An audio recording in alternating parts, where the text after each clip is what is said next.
Home Hardware or Home Hardware Building Center. Homeowners helping homeowners.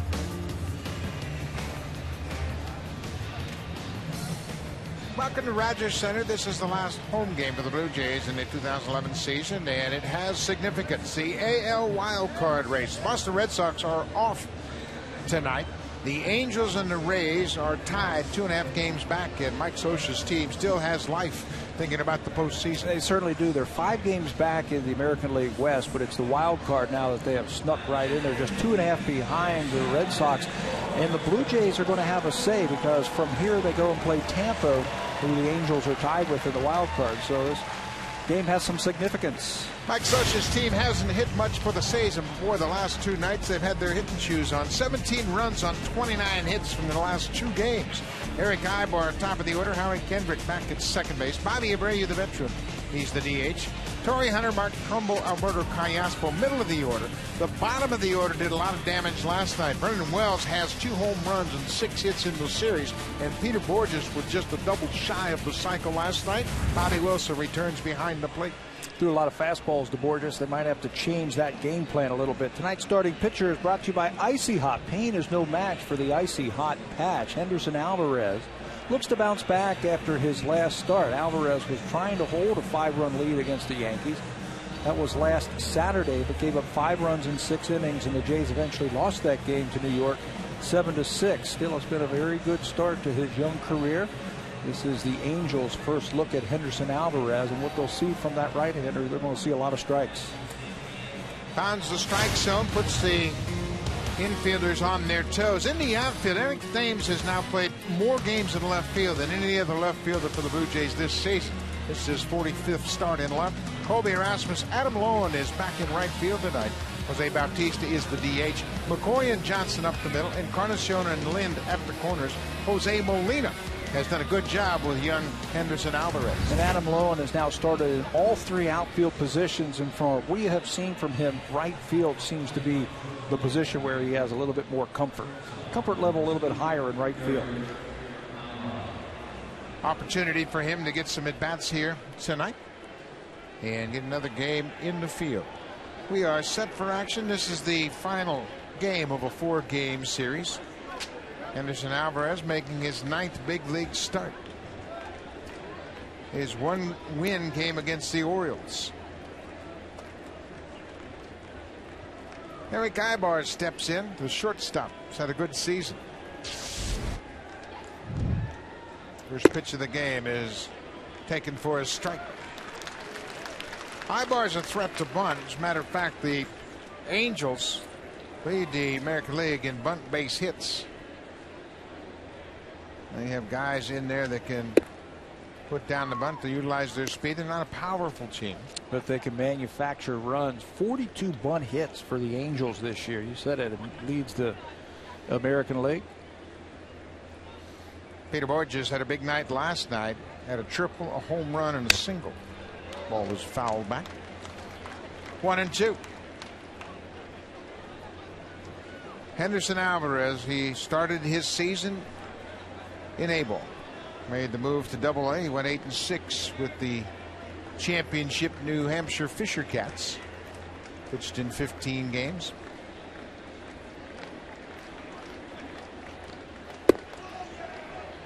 Breaking ball, looked like he cut that fastball a little bit. Got a little movement into the left-handed hitter. That's a pitch, I think, that as he gets a little bit older and understands what he can do, that pitch, I think, will develop.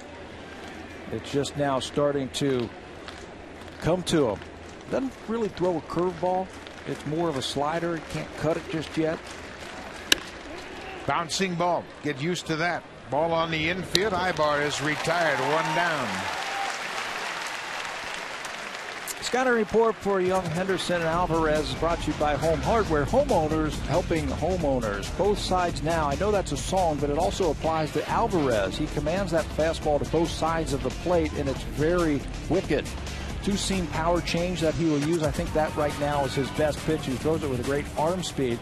He's got game awareness too. That's another thing that we have noticed from Alvarez is his game awareness when he is out there. Doesn't seem to get flattered, flustered, doesn't seem to stay in the moment. First pitch breaking ball to Howie Kendrick for a strike. Now it's a ball and a strike.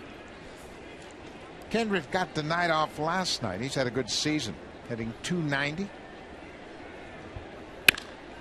Lines this ball into center field. That get down in front of Colby Rasmus. One out single for the Angels second baseman. Kendrick showing some power also to go along with that .290, average 18 home runs. This pitch is up and a very quick bat as he gets to that inside pitch. It's a pitch that he can handle now. Like so many young hitters, he came up to the big leagues with the ability to hit the ball to center and right.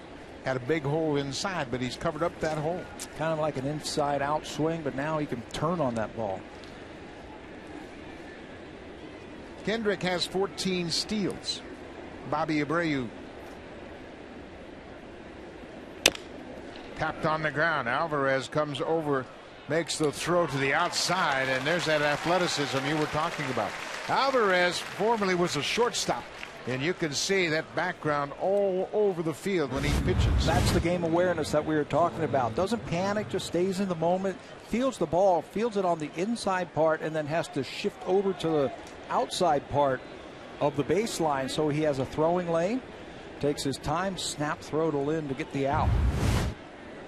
On the out, Ibar moves into scoring position. Kendrick's at second for Torrey Hunter.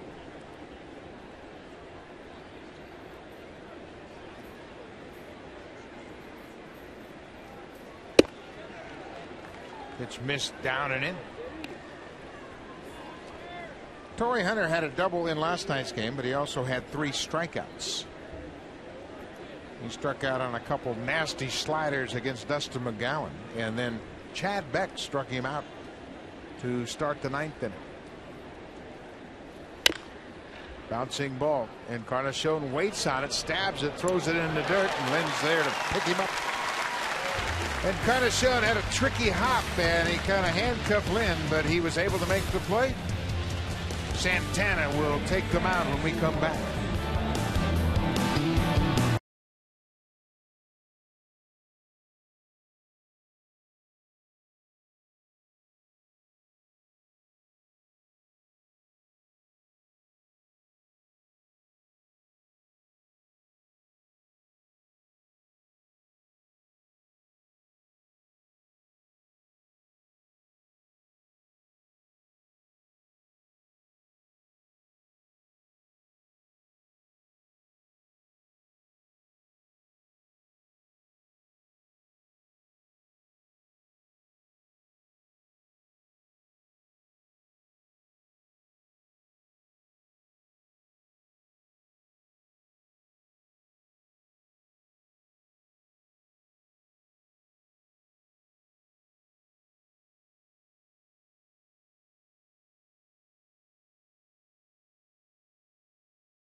Rookie season as a manager, would love to finish up on a positive note and split the 4 games with the Angels. Blue Jays still game over 500. Mike McCoy's done a nice job filling in for the injured Yunel Escobar at shortstop. Eric Thames, Jose Bautista is the DH tonight. Lyndon Encarnacion, Kelly Johnson, Colby Erasmus, Jose Molina, and Adam Lowen batting 9th and in right.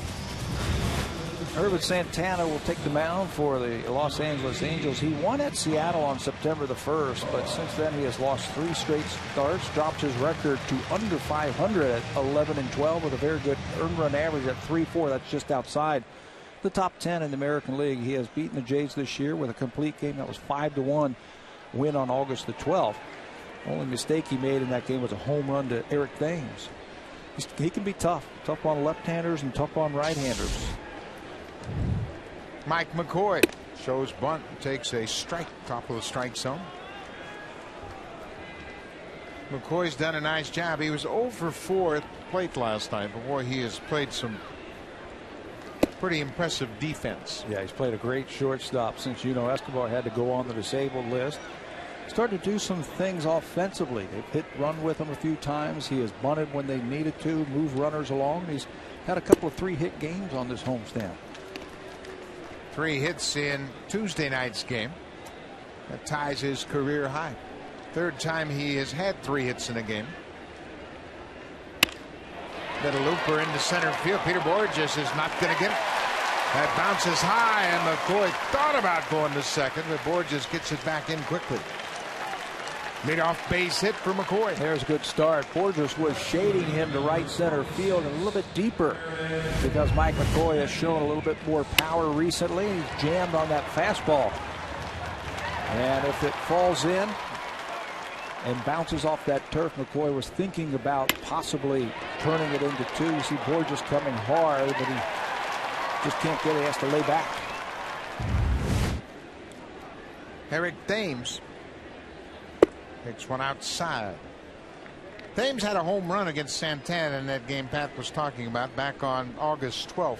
Santana trying to pitch a shutout. Struck out Escobar to start the 9th, and then Thames took him deep. That was the only run of the ball game for the Blue Jays.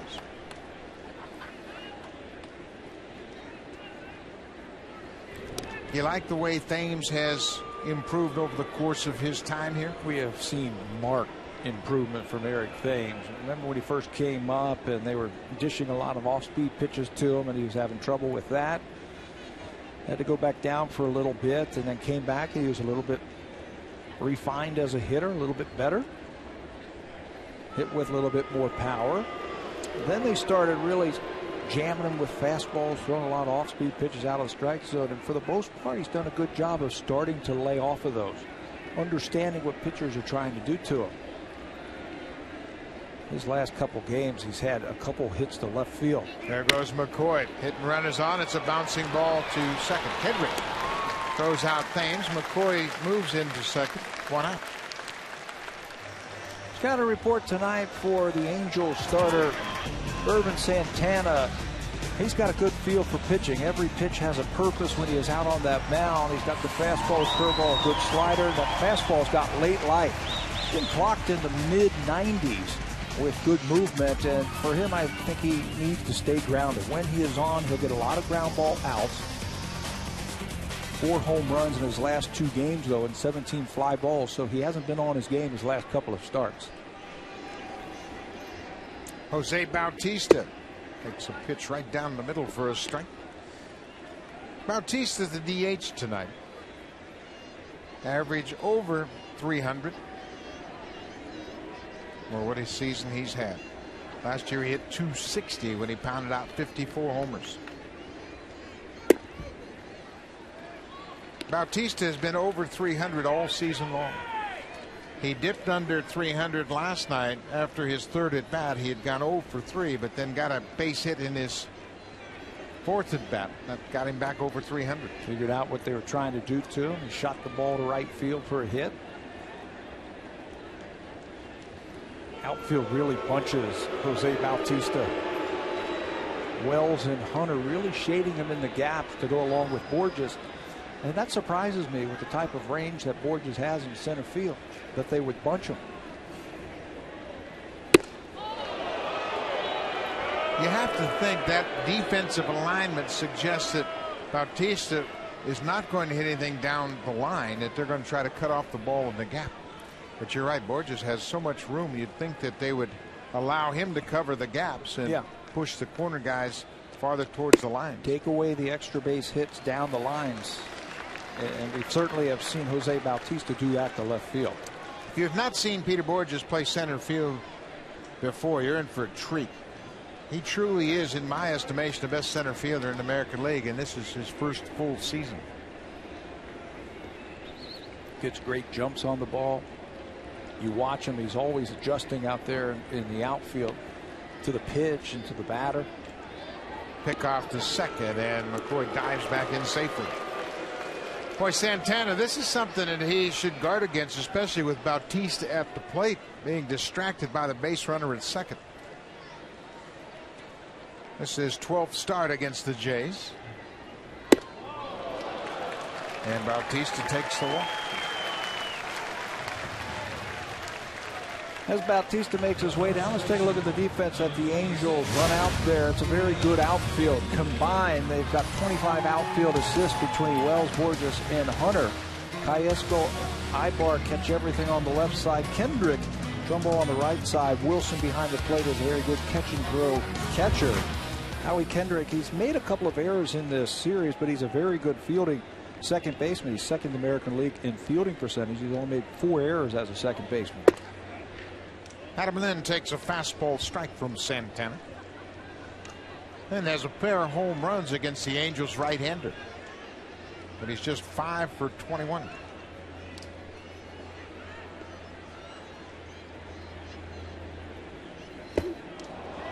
That's the pitch that Santana will throw a lot to left-handers. That breaking ball that goes from strike to ball. From the knees to the dirt. He will throw it to the left-handers. And that's been the problem for Adam over the last couple of weeks, really swinging at pitches out of the strike zone, especially the off-speed pitches. 0-2.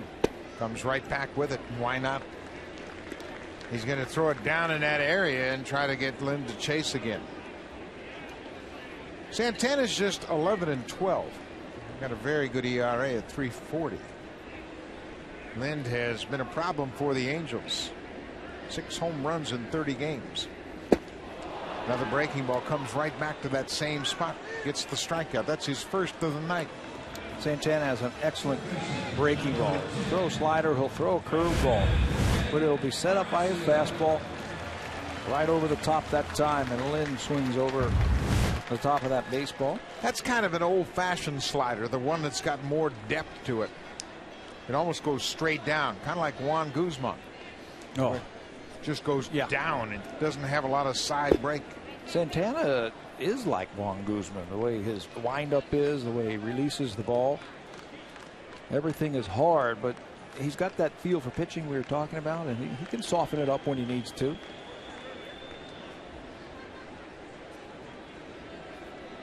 This is Santana's 6th career start here at Rogers Center.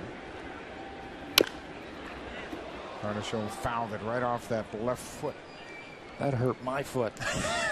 watching that sinking fastball in on a right-hander, and how strong Encarnacion is as he fouls that right off the bottom of his foot. He wears that little protective guard on the top of his foot and the shin guard as well.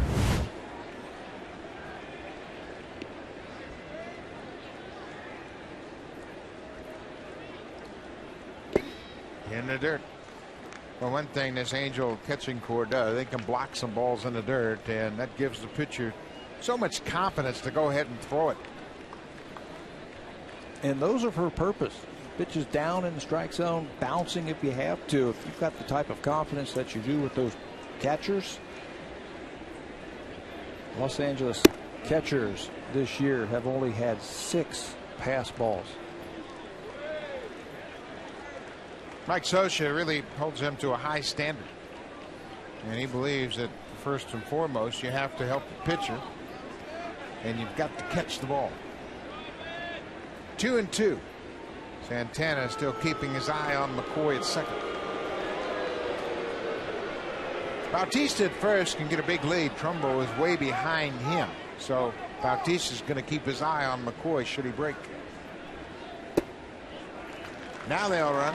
Full count, 2 outs. Bobby Wilson reminding the infielders that there are 2 outs. You have to go across the diamond if there's a ground ball on the infield. Runner's got to make sure that Santana goes home. He just hasn't been able to throw that slider yet here in the first inning where he wants to. There go the runners. There's a walk. The bases are loaded with 2 outs. The bases are loaded. We're only a grand slam away from awarding a 70-inch Sharp Aquos Quadron TV. To enter, visit hitahomerunwithsharp.ca. Kelly Johnson will bat with 2 outs.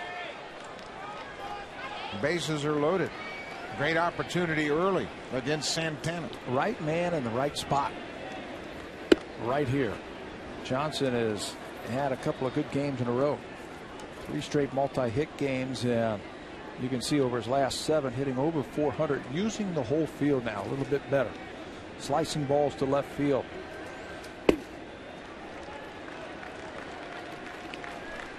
We mentioned Santana. The home run has been a problem. He's given up 25 home runs. 12 of those to left-handers. That's a good slider. And you know what? Johnson has seen Santana use it to Adam Lynn, so he's got an idea it's coming. 4 grand slams for Kelly Johnson.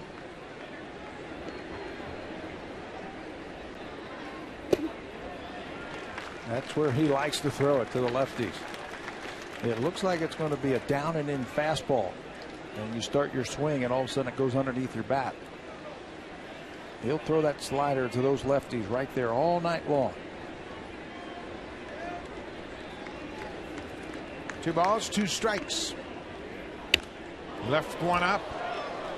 Kelly Johnson got a pitch to hit. Santana has struggled over his last couple of starts. We talked about his last win was on the road on September the 1st. Then he lost to Seattle, he lost to the Yankees, and lost at Baltimore. He got off to a great start this year, 9-8 with a very good earned run average, but since then just 2-4. His ERA though is very good at 3.4.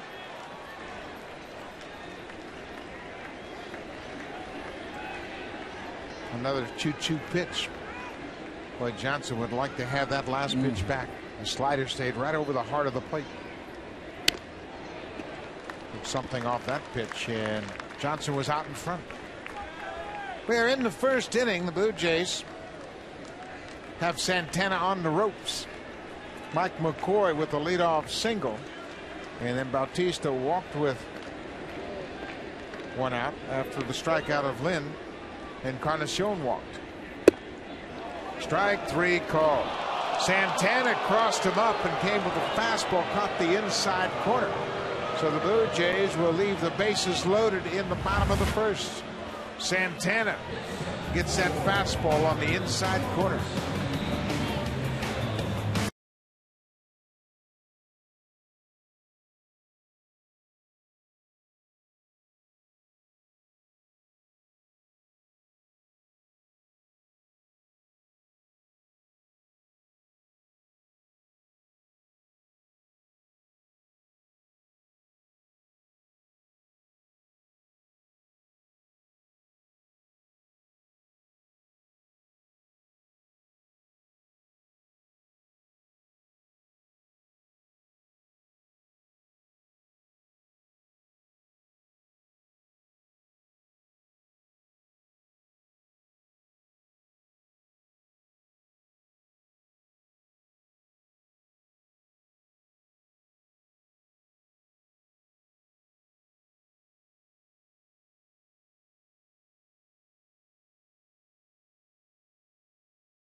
JaysLive.sportsnet.ca. Live stats and live chats with Shai Davidi and Mike Wilner.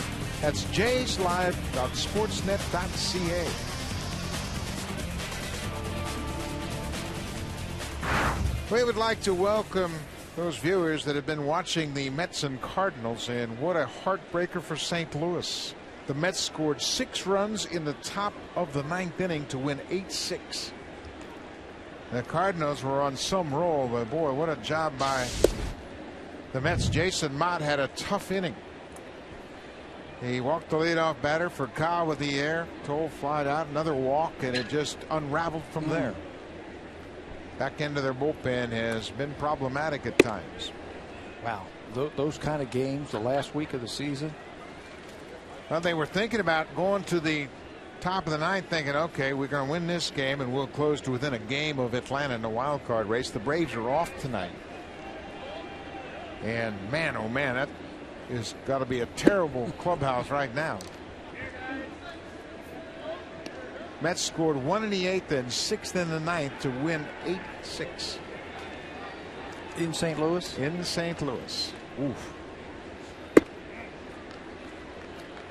Mark Trumbo with a 3-1 count.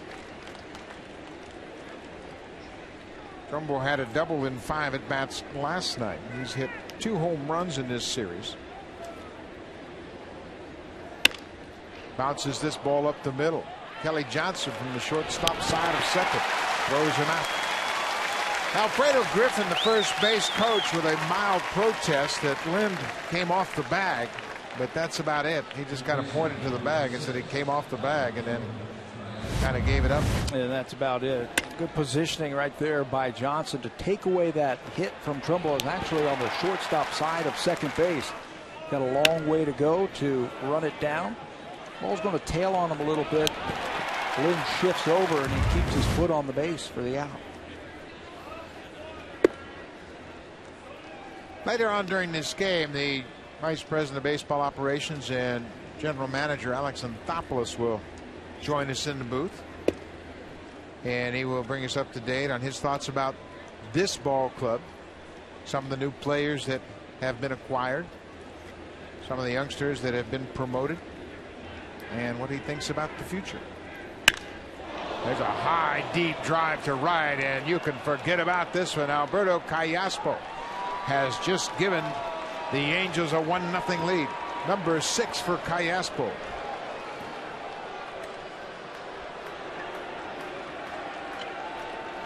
For a team that hasn't hit much, the Angels have really jumped on Blue Jays pitching the last 3 games. They certainly have. You mentioned it, 30 hits over the last couple of days. Callaspo doesn't miss this one. It's up by Alvarez, and he usually keeps that ball down with that good sinking fastball. This time it's up, and Callaspo unloads on him. The team, the Angels, we talk about it, they don't hit a lot of home runs, but when they do, it's usually a good luck charm for them. 61 and 33 when they hit a home run. They've hit 7 home runs in this series. Callaspo with his first home run. Vernon Wells pops it up center of the diamond. Lynn, the first baseman, calling for it, makes the catch. That's the second out of the inning. Alberto Callaspo is the greatest player I've ever seen. Every time it seems like he gets up against the Blue Jays, he does something with the bat. John Farrell was talking yesterday. He said, how about those 2 plays that he made at third base a couple of nights ago? Callaspo came into this game hitting .333. He is now 11 for 31 with 2 homers and 6 RBI for the season. But you're right, seems like he always is doing something either with the bat or with the glove. Same with this guy right here. Center fielder Peter Borges. He went too far. It's a ball and a strike. Borges is a speed merchant, but you can see what he's done in this series. 6 for 12. He's hit a double, a triple, a home run, and scored 5 runs.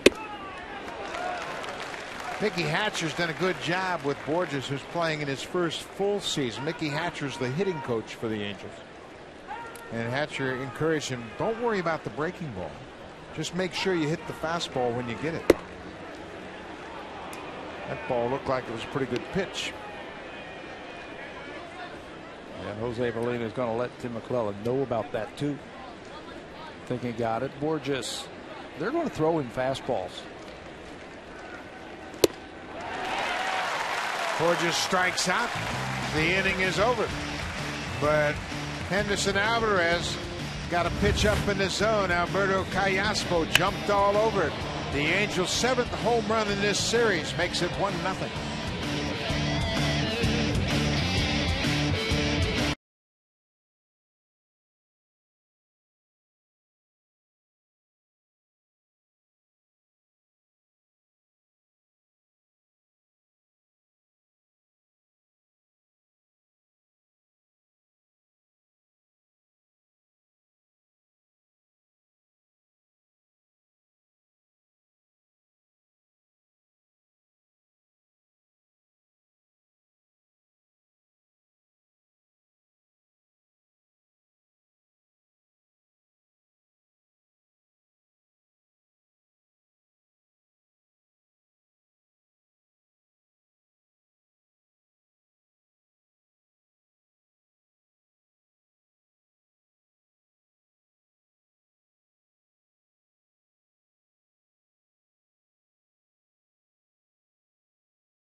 pitch in today's game, you can win amazing prizes from Sharp, including Canada's largest LCD TV, a 70-inch Sharp Aquos. Enter online and hit a home run with Sharp.ca.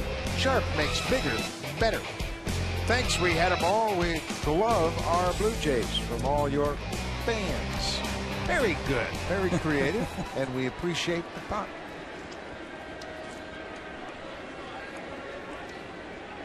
Kobe Rasmus, the center fielder. It'll be 7-8-9 for the Blue Jays here in the second. Rasmus goes after that first pitch. It's a breaking ball lofted into center.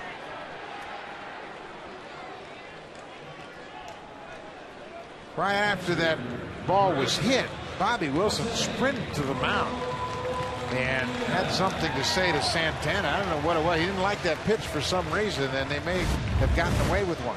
Curveball in the middle of the plate. As soon as the ball is going to be caught, he realizes that here he comes.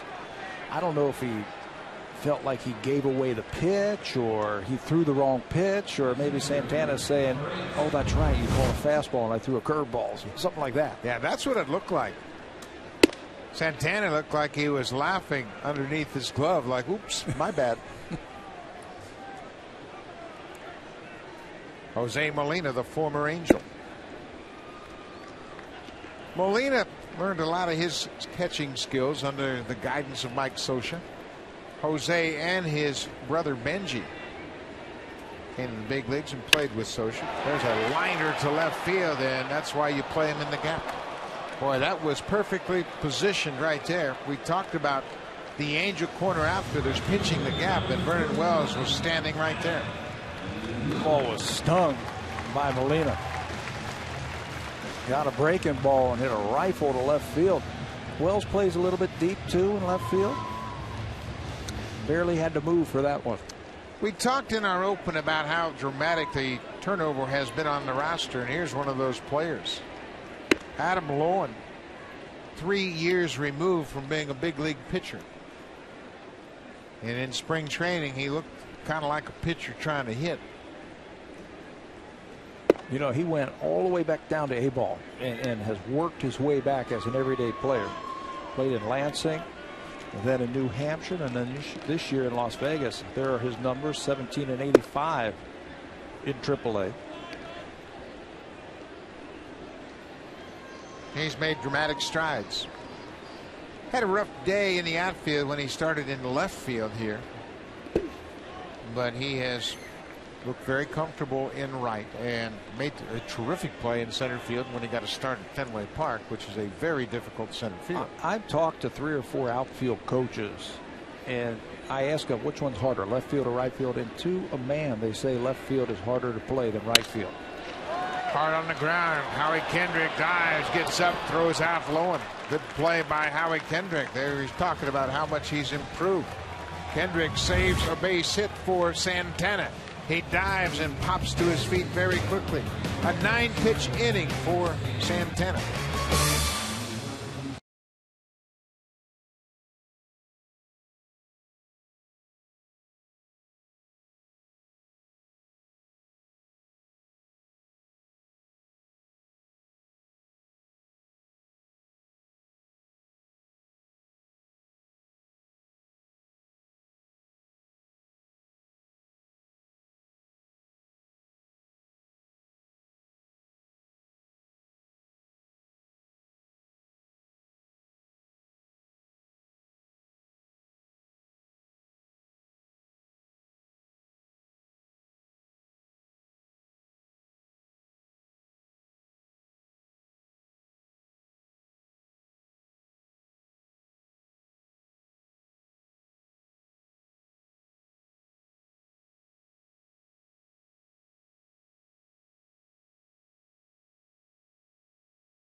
September 29th, featuring stunning photography and in-depth analysis from Canada's top sports journalists, including Shai Davidi, Michael Grange, and Mark Spector.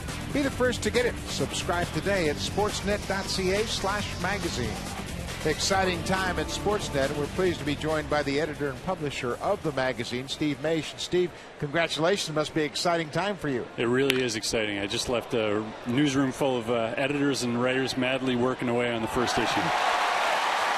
Colby Rasmus makes a nice play to take one away. Bobby Wilson hit it hard off Henderson Alvarez. That's the first out. We've been talking to Shai Davidi a lot about this, and he is really working hard to get that first edition out. He is indeed. I think he's at home right now slugging out our Major League Baseball playoff preview. So that's what the first edition is going to be when it comes out on the 29th? That's going to have, we're going to have a big playoff preview in there, but we're also going to have a 35-page look ahead to the NHL season. We've got an exclusive sit-down with Tristan Thompson, the Canadian kid who went 4th overall in the NBA draft, and a few other surprises as well. Is there a difference between this magazine and, let's say, the ESPN magazine or Sports Illustrated that people are familiar with? There really is. If you look at business model, I mean, we're going to be a lot like ESPN in the sense that Sportsnet is a multi-platform brand. We're on broadcast, we're on radio, we're on digital, and now we're going to be in print as well. But when you look at the actual magazine itself, we really feel like we're building a magazine that's unlike anything people have seen before. We're going to take a different approach to our journalism. It's going to be really infused with the passion of fans and really focused on that quality, deep storytelling that you can really only get in a magazine. One thing I always remember about watching some of those great magazines come out was the quality of the photography, and I'd imagine where we are right now in the state of digital photography, it's going to be outstanding. It's going to be phenomenal. We were looking at opening spreads today, and you're exactly right. With digital photography and sports photography evolving over the past 10, 15 years, every image just leaps off the page. It's really exciting. Steve, tell us how you can get it. When is it going to come out? Is it weekly, monthly? Sure thing. It's a bi-weekly magazine. We're going to be out every 2 weeks. Starting next Thursday the 29th is when we appear on newsstand. It's going to be $5 off the newsstand normally, but our first issue is going to be $2.99. And if you want to subscribe, that gets you 24 issues through the course of the year. And that's $30. If you're a Rogers subscriber, you can get it for less than that. You can get it for 24. Talk about the focus on Canadian athletes. I would imagine it's going to be a very strong focus there. Absolutely. Going to be focused on Canadian athletes, but also on the stories that Canadians care about. You know, obviously that means a big hockey component. Hockey is a huge sport up here in Canada, of course. But also all the other professional sports around the world that Canadians really care about. So that means all the 5 big major sports, as well as mixed martial arts, lacrosse, you name it. Tell us a little bit more about your hockey coverage. What can the fans expect?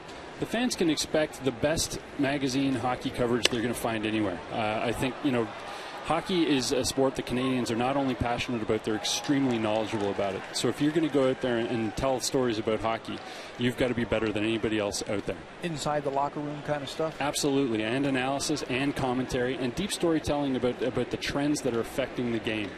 And, you know, like I said, we've been working on this 35-page package looking ahead to the NHL season.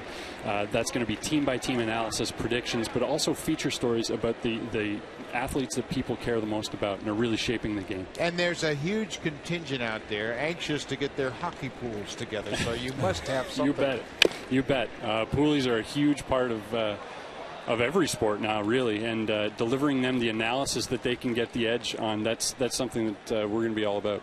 Winter sports, Olympic sports, all of that, I would imagine, too, will follow suit. Definitely. You see the way that the country practically comes to a stop when the Olympics are on, you know, and people want to know who those storylines are that are really going to dominate the country during the Olympics. And to do that, you need to back up and be on those amateur sports months and months in advance. So we're going to be walking up to the Olympics so that we can really be on top of it when the Olympics are on. And I imagine now with the World Cup or Davis Cup team advancing for the first time in 7 years, that's big news as well. Absolutely. I mean, one of the great things about the Canadian sporting culture is it's not just hockey players anymore. We've got great ball players, Brett Laurie being a perfect example, where, you know, we're across the sports landscape now. Steve, thank you very much for joining us. All the best. Good luck on the launch. September 29th, Sportsnet Magazine. Steve Maish, the editor and publisher.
York. Matt Moore, a power left-handed pitcher, has a walk and 3 strikeouts through an inning and a third. They flip-flopped on us, the Tampa Bay Rays. Like McCoy can't get it past Santana.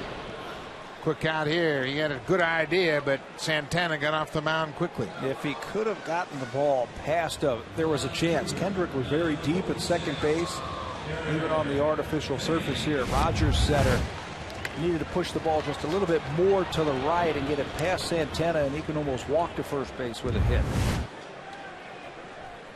Finish up on the Tampa Bay thought. They lead 5-0. If they win, Boston is idle tonight. They will close to within 2 games of the Red Sox in the wild card race.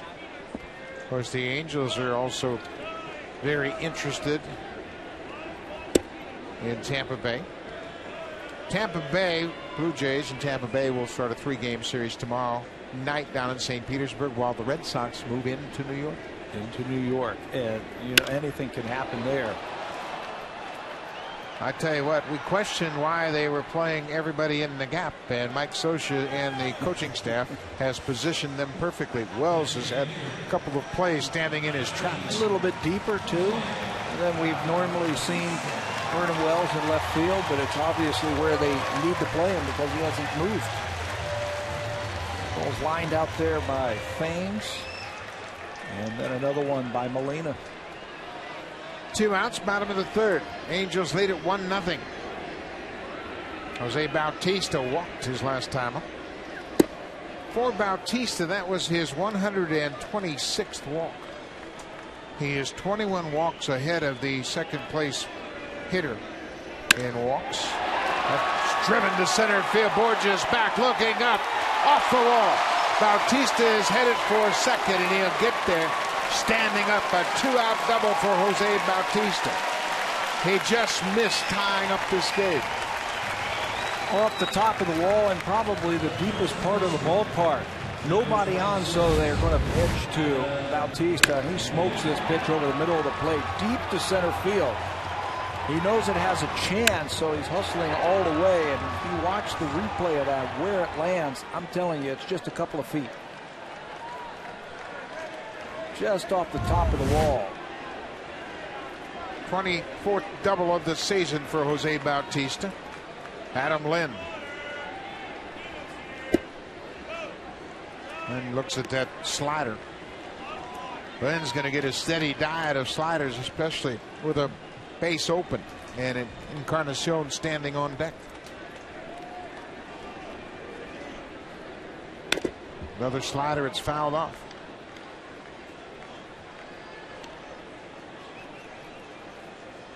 Edwin Encarnacion on deck. He walked in the first inning. He was stranded at first as the Blue Jays left the bases loaded.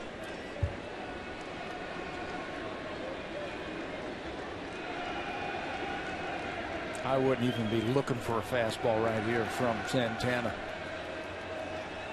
First base open, left-handed hitter. Got him last time with an off-speed pitch.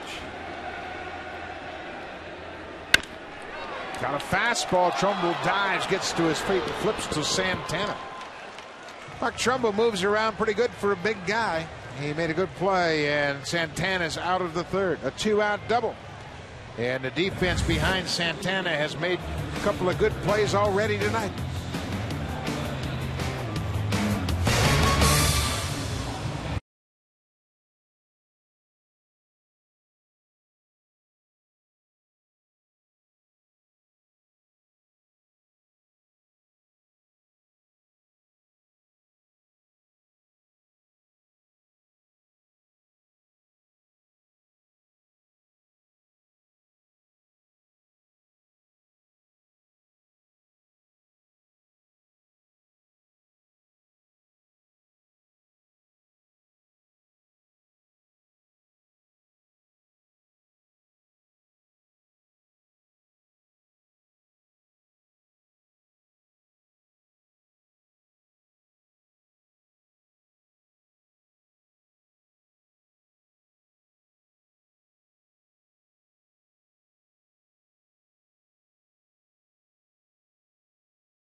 Owner, guest from the United Way, London and Middlesex. Welcome to Rogers Center.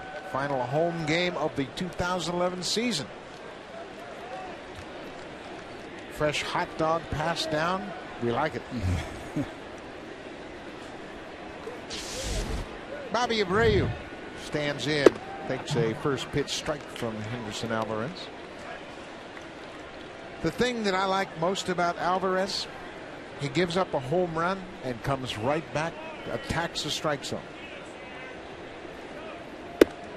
Boy, he is not afraid to go ahead. There is the both sides now that we were talking about in the scouting report. First pitch fastball away, hits the outside part. That time goes to the inside.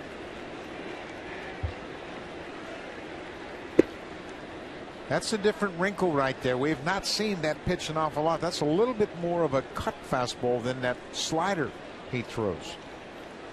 But you're going to see a lot of subtle changes in Alvarez, especially when you look ahead the next year. Molina wanted to catch that inside corner with that two-seamer. He's just evolving as a pitcher. You mentioned it when he first started this game. He was an A ball, then double A, now here. And we've already seen some changes from Alvarez in his 9 starts. Abreu lines this one into center. It's going to get down. Colby Erasmus cuts it off. Big turn at first, but Abreu will get back. Leadoff single here in the 4th. Looked like a changeup that fooled Bobby Abreu, but he's such a good hitter. He stays back on that ball. Catches a little bit too much of the plate, is a little bit too much up, about knee high, and he just rips it into center field. Boy, he's got great balance at the plate. That bat stayed in his zone a long time, and even though he might have been fooled on it, he was able to keep the head of the bat on the ball. Much better start tonight than the night Bobby had last night. Last night he was swinging a sword. Struck out 4 times.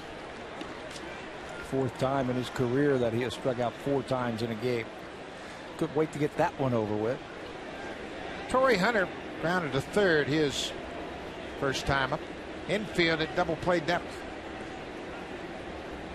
Alvarez is great at getting that ball on the ground.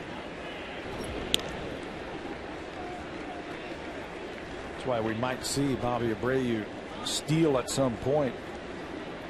Still can run. 21 stolen bases. That's 13 consecutive seasons now with at least 20 stolen bases for Abreu. A good time to go.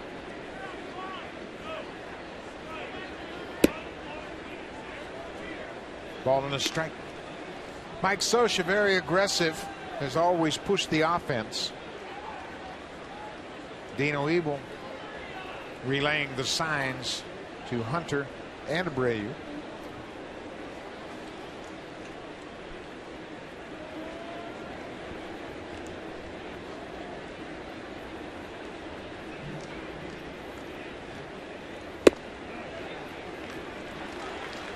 One and two.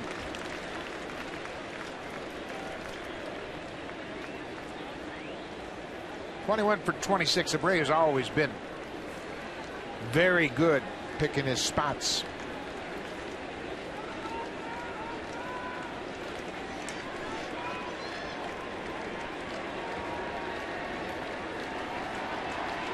Not going. Hunter hits it into the air. Throwing. Took a couple of steps back. He makes the catch. Hunter's retired.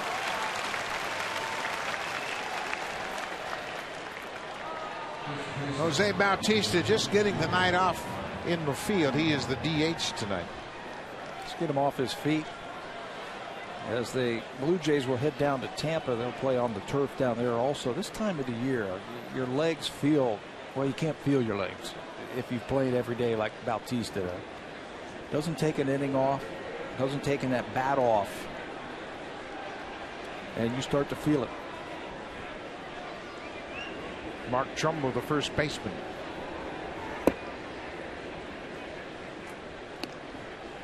Good looking young player. Trumbo, one of the leading candidates for Rookie of the Year. JP Arencibi is also going to be in the conversation. Arencibi will be somewhat penalized for his batting average, but as far as productions, he's right there with Trumbo.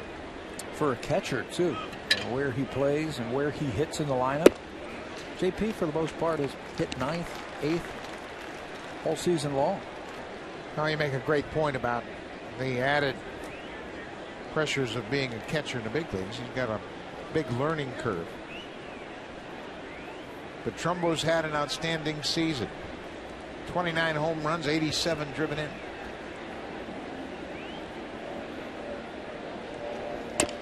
It's jammed on this pitch. For rookies, he leads in home runs and hits, doubles, runs, total bases, RBIs. I mean, it leads all those rookies. I think he's got to be right up there. There's a couple of pitchers I think that are going to get heavy consideration, along with Aaron Sebia. Ivan Nova, the Yankees, he's been a real savior. He has had a great season. Michael Pineda had a lot of momentum early with the Mariners. Big right-hander.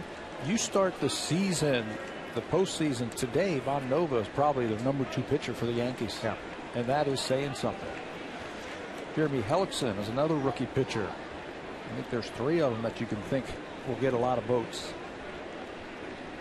Yeah, Jeremy Hellickson has been a big part of that Tampa Bay rotation.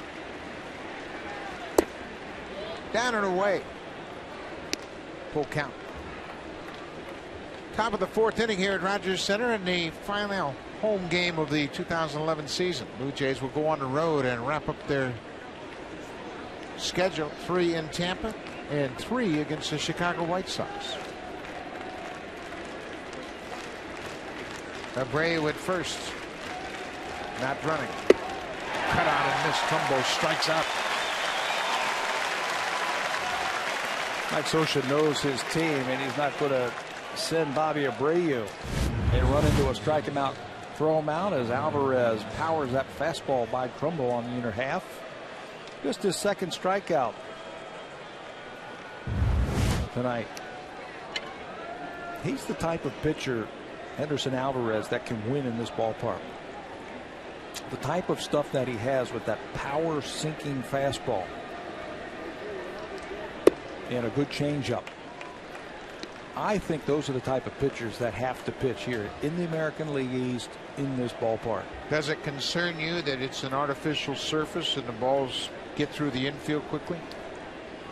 The old artificial surface, it would, but this plays more true, like the grass and the dirt in the other ballparks. Alberto Callaspo with a ball on the strike. Callaspo homered his first time up. Long home run over the Angels bullpen in right.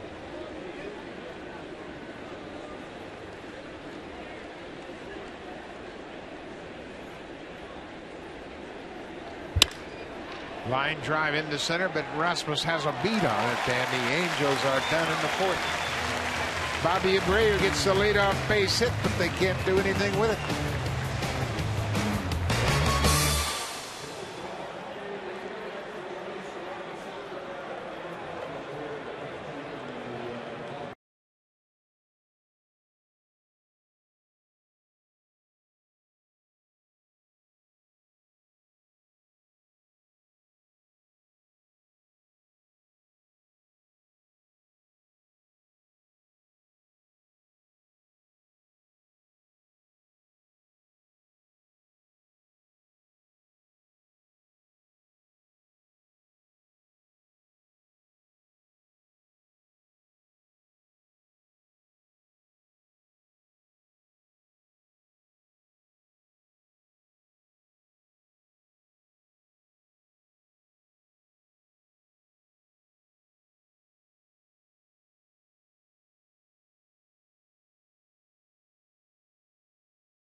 Aquos, Quadtron TV, and Blu-ray player. To enter, visit hitahomerun with Sharp.ca. Sharp Aquos makes bigger, better. Got some home run hitters coming to the plate here in the fourth inning. Edwin Encarnacion, Kelly Johnson, and Colby Rasmus. A 1-0 game.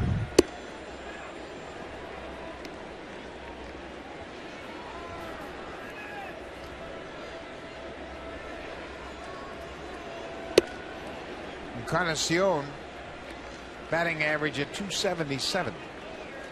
And he got off to a tough start. He's got 16 homers. 35 doubles. Had a good round of batting practice today. At Encarnacion, he was hitting bullets, line drives to the gaps. Does that have an impact on a hitter's confidence? I think it does. You know, if you have a good round of batting practice, you're seeing the ball a lot better. Your swing feels a lot shorter. Ball comes off your bat a lot easier. I'm asking because I've never had a good round of batting practice. And there have been those days where you hit everything into the cage and you go out and get 4 hits too. Sharply hit, but right at the shortstop. High barrel to Trumbo, and Encarnacion's retired. You must have had a good first round. Maybe a couple, but not many. 5 o'clock, I was pretty good. You were a good 5 o'clock. You made the All-Star team? Yeah. I used to count home runs I hit at 5 o'clock. 1 out here in the bottom of the fourth inning. Just a reminder, we're going to be joined by Alex Anthopoulos, the GM and Executive Vice President of Baseball. Going to join us in the booth and talk about this edition of the 2011 Blue Jays and beyond.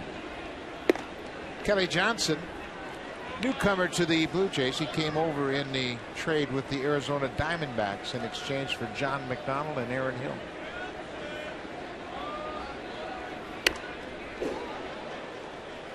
And it looks like Arizona's going to make the playoffs.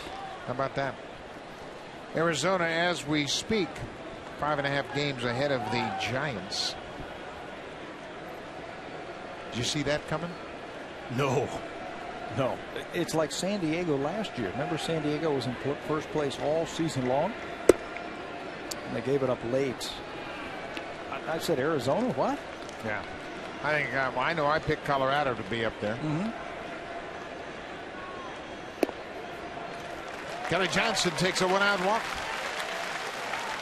Santana has issued 3 walks already tonight. And that's been a problem for him lately. As Pat mentioned, Santana's lost 3 in a row. His record has slipped to 11-12. For the most part, all season long. That's why his earned run average is so good. He's a power pitcher with good command. But you're right, just lately, the strike zone's been jumping around on him. 3 more walks here tonight. Colby Rasmus. Rasmus popped up on a first pitch curveball back in the second inning. Santana got off to a great start, 9-8 with a very good ERA, but since then it's been a bit of a struggle. ERA nearly 4.5. Rasmus fouls it back. He had a game, and we were talking about his last win, which was on September the 1st at Seattle. He actually won that game pitching into the 7th inning. 7 walks in that game. And then he's had 7 in his last couple of starts. So the strike zone's eluding him right now. 3 more again tonight. 2-1. Santana, when he retired Eric Thames in the first inning, established a new career high in innings pitched. And this time of the year, you wonder how that big innings total has affected him. And certainly looks like it's robbed him of some of his command. He might have to resort to throwing his breaking ball just a little bit more. Throwing his changeup. 175 strikeouts this year. So he's a power pitcher.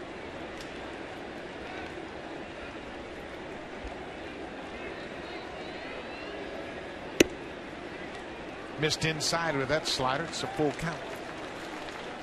Full count, 1 out, 1-run game. Do you start Johnson at first? I would say no, because he is a little bit wild right now, and you just want to make sure that he'll get to second base on a walk if you have to. There goes Johnson, swing and a miss. The strikeout, throw to second, not in time. What I was afraid of is the strike him out, throw him out, in case he did throw a breaking ball for a strike. It looked like Wilson had to go up over the swinging Colby Rasmus, and it threw his timing off. It's a breaking ball, and he might have been hit by the bat or something, because that ball really flew out of his hand. Very good catch and throw type of player. 16th stolen base of the season when you combine his numbers between Jays and the Diamondbacks. His third since joining the Jays. Jose Molina lined out to left field. He hit a ball that looked like it was headed to the gap, but Vernon Wells was standing right there. They've got him pinched in the gap again. Right where he's standing now. Barely had to move. You can see Wells in left and Hunter in right have closed ground on the power alleys, and they have given both foul lines here by a wide margin.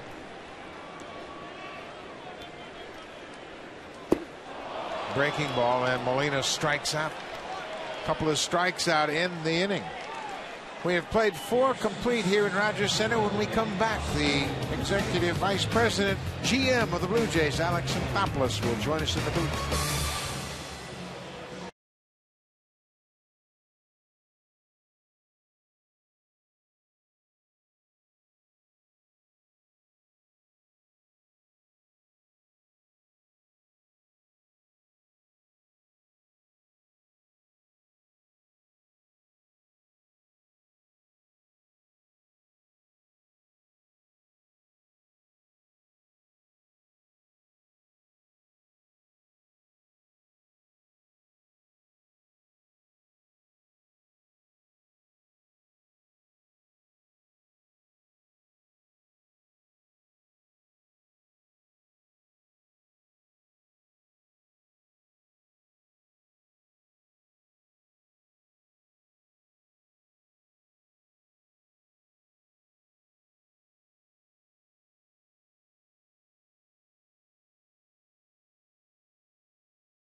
And we are now pleased to be joined by the Senior Vice President of Baseball Operations and General Manager Alex Anthopoulos. Alex, we're pleased that you're here first and foremost, and basically let's start off by giving us your impression of this season.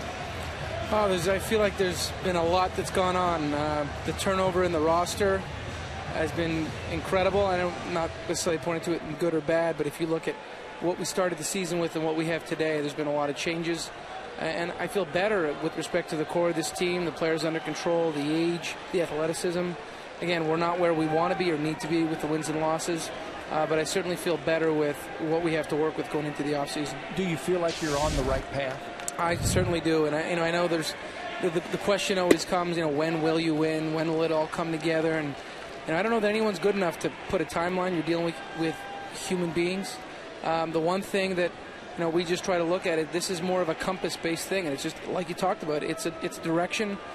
You try not to make it overly complicated. You're just trying to continue to add talent. At some point, it will come together, and the wins will show up. But it's about continuing. We have a lot of areas that we can improve, and just continue to try to add the talent rather than. I don't think we're smart enough to try to know which year everyone's going to click. Vernon Wells grounds out to short. Let's take specific looks at your team. Let's start with the starting rotation. Ricky Romero's progressed dramatically, but give us your impression of where you need to go in the starting rotation. A lot of room for improvement there. There's a lot of talent. I mean, we could point to every one of those starters, and you could say, 2 years, 3 years, 1 year. There's a lot of ability there, and you wouldn't be surprised for any one of the guys behind Romero to have big seasons and to do well. So, that's part of having a young team and having young players. But there's no question that's been one of the weaker parts of our team, and it's part of trying to develop young starters. So we want to improve it if we can, but at the same time, we need some internal improvement too. Your impressions of Henderson Alvarez and Dustin McGowan here the last month of the season? Very exciting for both guys. Talking about Alvarez, I know John's talked a lot about his poise, his demeanor. He's 21 years old. He is not afraid. We talk a lot about young kids coming up to the American League East. I mean, you guys have been in Boston and New York enough times, and for the fans that haven't sat in the stands, I hate watching games from those stands because they can get loud, and I can see someone get rattled. But he's laid back, and the biggest thing is he's a strike thrower. And in this division with those teams and those lineups, he'll pitch to contact and he'll get ground balls. And the sliders continuing to improve, and he's someone we have a very high ceiling for. And when you look at him, McGowan, it's funny, I saw Vernon Wells in the tunnel a day ago, and he asked me about him. He said, how does it look to what he remembers? And I said, you know what, Vernon, it's almost exactly the same. The velocity might be a little lower, but the movement is there. The changeup's outstanding. The slider's outstanding. You remember, this was one of the most promising young arms in the game, and he continues to show it to you. And again, the biggest thing will be health. But if he can come back, it'll be a huge piece for us. There are ways to improve your rotation: internal development, trades, and free agency. Yu Darvish is a guy that everybody's talking about right now. Are the Blue Jays in that point of their history right now? It's a great question to ask. I mean, I normally don't talk about players, free agents, things like that, but when the elephant's in the room, it's pretty obvious, and I'm not going to try to skate around it. Everyone knows I went to Japan to see him. I get to see all the free agents here. That was one I needed to see because he's probably going to get a significant amount of money. So, very talented guy. I mean, I think that goes without saying. I was telling someone from the media today, there's a lot of free agents that we all like, but you like them at a certain price, and I think that goes for a lot of players. And if we can add an impact starter, and that's front of the rotation type guy, and someone that we deem is that, we'll certainly look to do it. And if it's someone that isn't, we'll probably try to go internal if we think it's a back-end guy. You have time to stick around? Absolutely. 1-0 ball game. We're in the middle of the fifth here at Rogers Center. Come on back. We're with Alex Anthopoulos. He's going to bring us up to speed on a lot of things.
Toronto Blue Jays, and let's take the next step.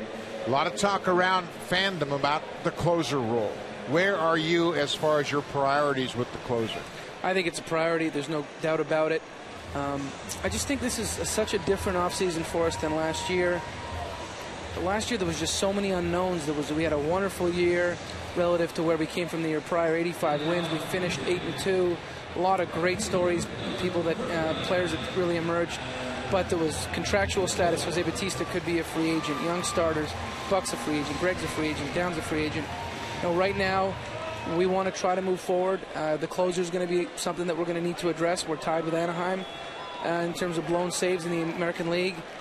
From their standpoint, they're still in contention for a playoff spot. We're not. You can certainly point to that, and that's an area we definitely can improve, and we need to improve. As you look to the offseason, what do you see for left field? Is it a four-man guy going to battle it out there next year? Yeah, it's going to be interesting. It's we're reviewing our team, and we're reviewing free agents really this past week or so with a lot of our scouts and staff, and Left field, Travis Snyder will be a factor. Certainly, Eric Thames has done a nice job for us for the bulk of the year now. Adam Lowen, someone we want to see a little bit more. It's something that we're going to have a lot more bodies, and we're going to have some competition. But that being said, I don't know what the offseason is going to bring. If we find that there's an upgrade, trade or free agency, we'll explore that as well. I don't think it's high on the priority list, though. Second base. You've made a change at second base. You've had a chance to see Kelly Johnson play in your uniform. Where do you stand at second base? Kelly's a free agent, and we have a decision to make one way or the other. He has a decision to make as well. So, it hasn't been. We haven't had him that long. He started out well, hit a bit of a slump. The last few games here, he's starting to hit the ball well, drawing a walk. Defensively, he's made some nice plays for us, and we're seeing that he can run a little bit as well. But it's not a deep class of free agents. That's one area that we looked at. It's not very, very deep at all. So, we have to continue to explore it. But Kelly will certainly be in that mix, and it's something we'll have to continue to explore. I know you might not have your budget, but tell the fans what you think the payroll will be in 2012. More or less, about the same? Sure. It's from a payroll standpoint. When I was an AGM here, we had very strict amounts of dollars we could spend. That was the number. We had to work around it. Paul Beeston does things a different way than I've ever seen it done before. And it's not, and he always talks, we used to just have baseball had this amount of money to spend, and we would react that way. He really believes in tying in the sales staff with the baseball staff, and we do it collectively, and we move this thing collectively together. And I say there's no number, and there really isn't. It's more that I present. Paul always tells me, make your case. So there's no make your case at 60 million, 80 million, 100, 110, 120. It's what do I believe will result in terms of the product, the wins, and he'll be able to decide what that will generate overall. So, there's no one that we shy away from, whether it's trades or free agency, to say we can't. It's more of a if we do, what are the results? What does it do to the team? And that's what my conversation is with Paul. If we do this, where does this bring the team?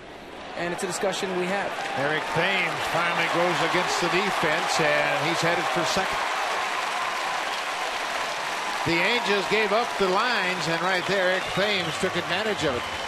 And really, I guess to take that a step further, because I know it's asked about a lot, my first off season as a GM, Paul challenges me in a good way, and he wants me to be open-minded to anyone. And there was clear what direction we were going to go in at that point. It was pretty clear from a media standpoint. He still came to me and said, do you want Bay? Do you want Lackey? And those are guys that got significant dollars, but it was, if I had said, you know what, Paul, we should go after those guys, I was going to be given the green light. I just didn't feel it was the right time to go ahead and do it. So he's always for doing that, but it needs to make sense. What do you need in place for you personally to say, okay, now a free agent or two is going to make a difference? I'm a big believer in a free agent being a final piece. Jose Bautista is going to tie this game up. Eric Thames will come in to score. It's a 1-1 ball game. I really, from a free agency standpoint, I think you start trying to take the route of building a team through free agency, building a core through free agency. I don't know that it works, and again, it's not because I've been around that long, but I try to study some of the other GMs that have done a great job, whether it's been Pat Gillick here. Now, I don't remember the Blue Jays signing major free agents other than when they were already winning or they were a competitive team. They would get them as a final piece. And you look at even when Pat went to Philadelphia, it was the same thing. He was adding the Raul Ibañez and the Placido Polancos, but he had his core in place. Even if you want to take the Rangers, for example, they got to the World Series. They finally went out and got a big free agent in Adrian Beltre, but prior to that, it was more shorter-term deals. So it has to be a case-by-case thing. And there's rare free agents that are young and have a chance to be impact players for a long time. Most times, you're getting them for a shorter term where they're going to be peak players. You've made a big push the last couple of years through the draft, and you've drafted some very good players, some high-ceiling type of players. Tell the fans some of those players, give them some of the names, and then give them some of the guys who you think had good years this year. Sure, that's with only 2 outs, so we might need a full inning for that one. But and that's not to pat myself on the back, but the player development staff and the scouting staff, the work that they've done, it's really incredible. John Farrell and myself and Paul Beeston, we get a lot of the accolades and the praise, but we don't work with those kids day in and out, and I'm not the one going to scout them. So whether it's Doug Davis, Charlie Wilson, Andrew Tinish, scouting development, these guys have been incredible. But the scouts from other teams come to us and tell us that the prospects that we have in the minor leagues are as good as they're going to find in the game. And a big part of that is Rogers and Paul have given us the funding to go out and spend in the draft. We've had a boatload of draft picks. We've been aggressive in Latin America, and it's all starting to bear fruit, and that's because the scouting staff is doing a great job. Adam Lynn rifles it into right. Torrey Hunter comes up throwing. Bautista stops at second. Who stood out in their season down in the minor leagues that we know about Laurie, we know about Henderson Alvarez, but somebody that you have seen and recognize as having an outstanding season? Sure, there's we have a lot of internal debate, but if I was to try to just touch on each team very fast, obviously Brett Laurie in Las Vegas had a great year. New Hampshire was loaded with Travis d'Arnaud, Anthony Gose, Danny Echeverria when he was there for the bulk of the time. Some of the young starters, we have 4 starters in New Hampshire that we think will all be here at some point next season, and very high ceiling, very high impact. We just have so much depth right now at premium positions, and I mean shortstop, catcher, center field, things that I realized my first year as a GM when I was trying to trade for center field depth, how hard it was, and how no one wanted to give it up or trade for shortstops, how hard it was. And we're now drafting to that level and attacking those players, and we're also drafting a lot of arms and guys that we think could be very good starters. So we have a tremendous amount of depth. They're not going to all pan out. Some will be used in trade, but we're in a very good place in terms of our depth. 2 of those pitchers on the AA team that you mentioned 4, but 2 of them, Drew Hutchison, Nestor Molina. Where do you see them? Do you see them possibly pitching on the big league team next year? Absolutely. I don't know that they'll break with the club, but they're guys that I saw them both during the year, and I saw them in the Florida State League, and I was blown away with how well they pitched. Torrey Hunter gets back, makes the final out, but the Blue Jays have tied it up. Alex Anthopoulos, thanks for your time, and congratulations on a great summer here and down in the minor leagues. Thank you very, very much, guys.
On Rogers Sportsnet, brought to you by your local independently owned home hardware or home hardware building center. Homeowners helping homeowners.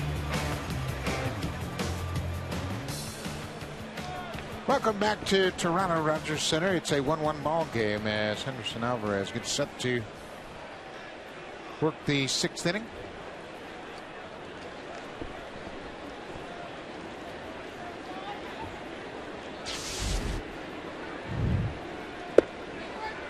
Top of the order, Eric Ibar, the shortstop, has grounded out twice tonight.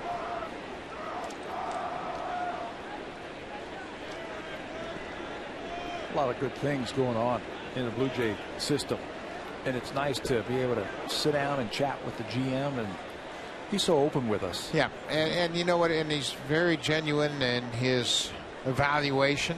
He talked about the club and how dramatic it has changed over the course of the summer. And they have a plan. The plan is in place, and they haven't deviated from that plan. The youngsters are being advanced according to how they stack up in the particular league they're in. You see, Molina's getting a little extra time from Tim McClellan. He took a ball off his left arm. Remember, a couple days ago, he took a shot right off the left forearm, and that knocked him out of the ball game. Ibar pulls it foul. They mentioned Nestor Molina and Drew Hutchison, two pitchers that finished up at Double-A. And boy, oh boy, you talk about impressive young arms. And the thing that we hear from all the scouts, all the coaches, everybody we talk to who have watched these two is they're strike throwers. A lot like Henderson Alvarez, is they're going to throw a lot of strikes, which is important. Ibar with a leadoff single here in the 6th. And when Pat mentions we talk to scouts, we talk to other organizations' scouts, not the Blue Jays scouts. We talk to guys that come into town, and they have assignments. They'll be assigned to the Blue Jays from top to bottom, and they'll go into all the different minor league teams, and they will look at the Blue Jay players, and their responsibility is to evaluate every player in the Blue Jays system in case there's a trade to come up. And they're the ones that are glowing about the talent down in the minor leagues. Howie Kendrick drives this ball to the gap. This is trouble. It'll go all the way to the wall. Ibar speeding around the bases. He's going to come around to score. As Kendrick heads toward third, Ibar scores, and the Angels have retaken the lead. Just like that, after the Blue Jays get a run with 2 outs and nobody on, 3 straight hits to tie it up in the bottom of the inning. Couple of pitches into the top of the 6th inning, and the Angels take the lead right back. Howie Kendrick inside out. We talked about how he's able to use the whole field. That time shoots the ball into right center for his 5th triple. 63 driven in by the Angels second baseman Howie Kendrick. And now with nobody out and Bobby Abreu at the plate, the infield will come in and play halfway. About halfway because there's nobody out. And where the Angels are in their lineup, chances are that Kendrick isn't going to stray too far from third base on any ground ball. Going to make the ball go through. Don't want to get doubled up on a line drive. So you don't have to bring your infield all the way in with nobody out. Torrey Hunter's on deck. Abreu singled his last time up. He's 1 for 2. Hits this ball to third. Kendrick holds. Abreu's retired. With that part of the lineup hitting, no reason to gamble at third with nobody out. Yeah, he's already in scoring position. You don't want to run into an out. They might try something now, and that's why the infield has come a little bit closer. You see Mike McCoy at shortstop, about even in the baseline. Same thing with Kelly Johnson at second. Corner's definitely in. Brad Butterfield keeping a close eye on his infield. Not only do they have to gauge their depth, Butterfield's trying to get a gauge on their positioning too, which is different for Torrey Hunter, the right-handed hitter, than it was for Bobby Abreu, the lefty.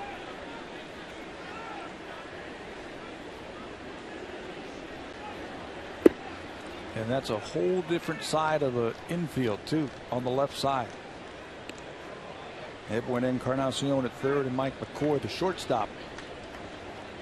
Escobar and Laurie are out now, both on the disabled list, so positioning will be a factor with the right-handed batter up. 2 balls, no strikes. Good pitch down and away. This is the one thing that has been impressive about Henderson Alvarez. It doesn't take him a pitch or two to find a corner. He can go back and forth, throw strike after strike on either side of the plate.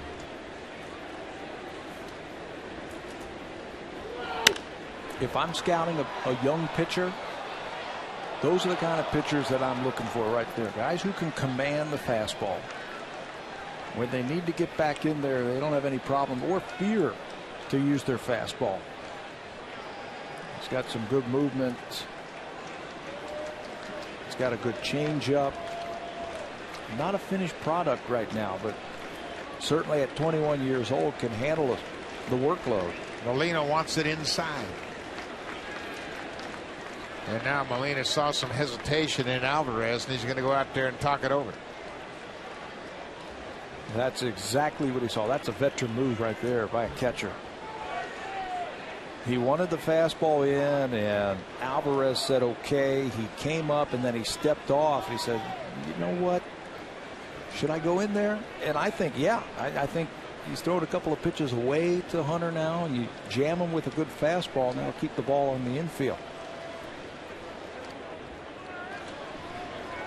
Howie Kendrick down at third. 2-2 pitch. Missed downstairs.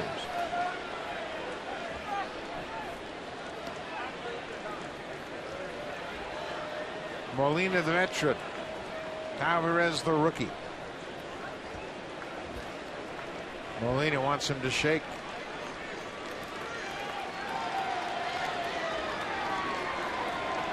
Once again, Molina says, go with me now. He's going to give him another sign.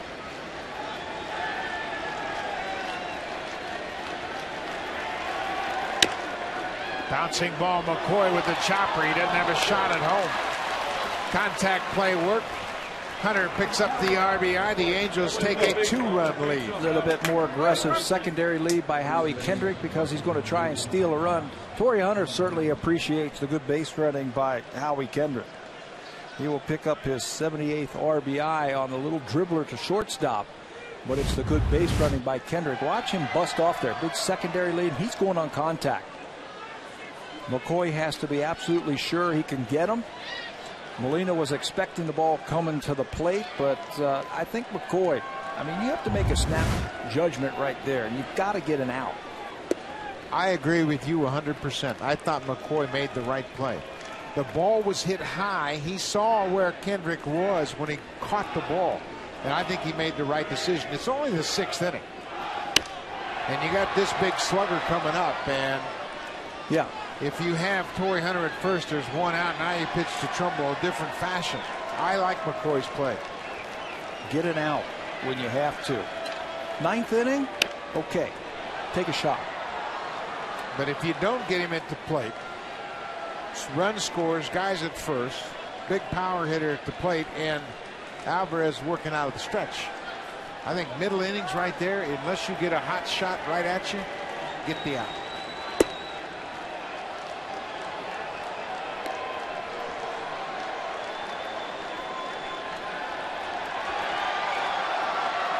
One ball, 2 strikes, 2 outs. The Angels have scored 2 here in the top of the 6th.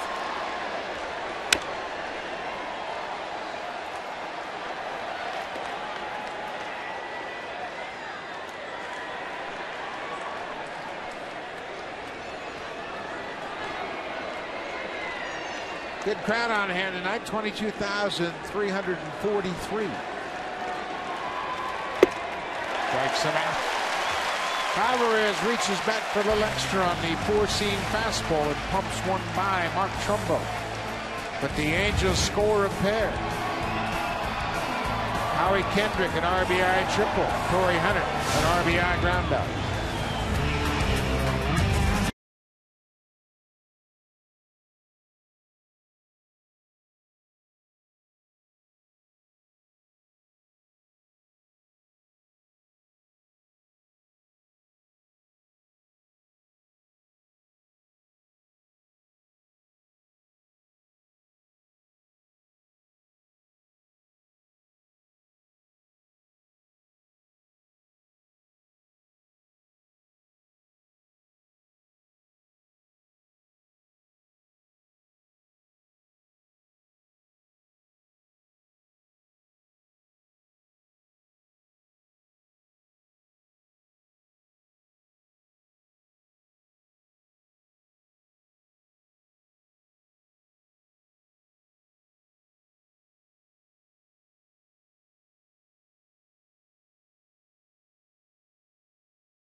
Well, the 12 runs, obviously big news for Tampa Bay. But how about Matt Moore making his first start against the New York Yankees? He's pitched 4 innings. He has 9 strikeouts. Ooh. Just what Tampa Bay needed, another hard-throwing left-hander. Yeah, they had him out of the bullpen, and now they put him in the rotation. And originally, he was going to pitch against the Blue Jays on Saturday. Jose Molina talking to his shortstop. That's Chris Woodward, also talking with Mike McCoy about that last play, the contact play. Yeah, Chris Woodward with his opinion on the play, and I think Woodward is saying, you know what, in that situation where you were in the lineup, I don't have a problem with that play. They're just discussing it. What are the options? Molina felt like he had a shot at the guy at the plate. I'm not so sure he did. Let me ask you a question about that last update. This is just the baseball fan in me. Is he pitching against the A team? Jeter led off. Nunez is second. Swisher is hitting third, or just Teixeira's third. Nick Swisher's in right field. Andrew Jones, Jesus Montero, Jorge Posada, Brandon Laird's at third, and Golson's in center. So Granderson's out. Granderson and A-Rod. And A-Rod and Gardner. And Gardner. Yep. Those are the 3 regulars that are out of the line. The Yankees clinched yesterday, so they're not running the A-team out there. But how about Tampa Bay? 12 runs on 13 hits. I'll give you another number that's going to make you shake your head. Evan Longoria drove in his 93rd run. He had like 20, maybe 25, something like that, maybe 30 the middle of June. Got 93. He has been on fire. Is it too little, too late? We don't know.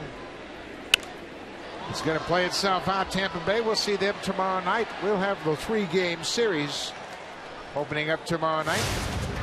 Take a look at the wild card schedule. The Red Sox have the game day off tonight.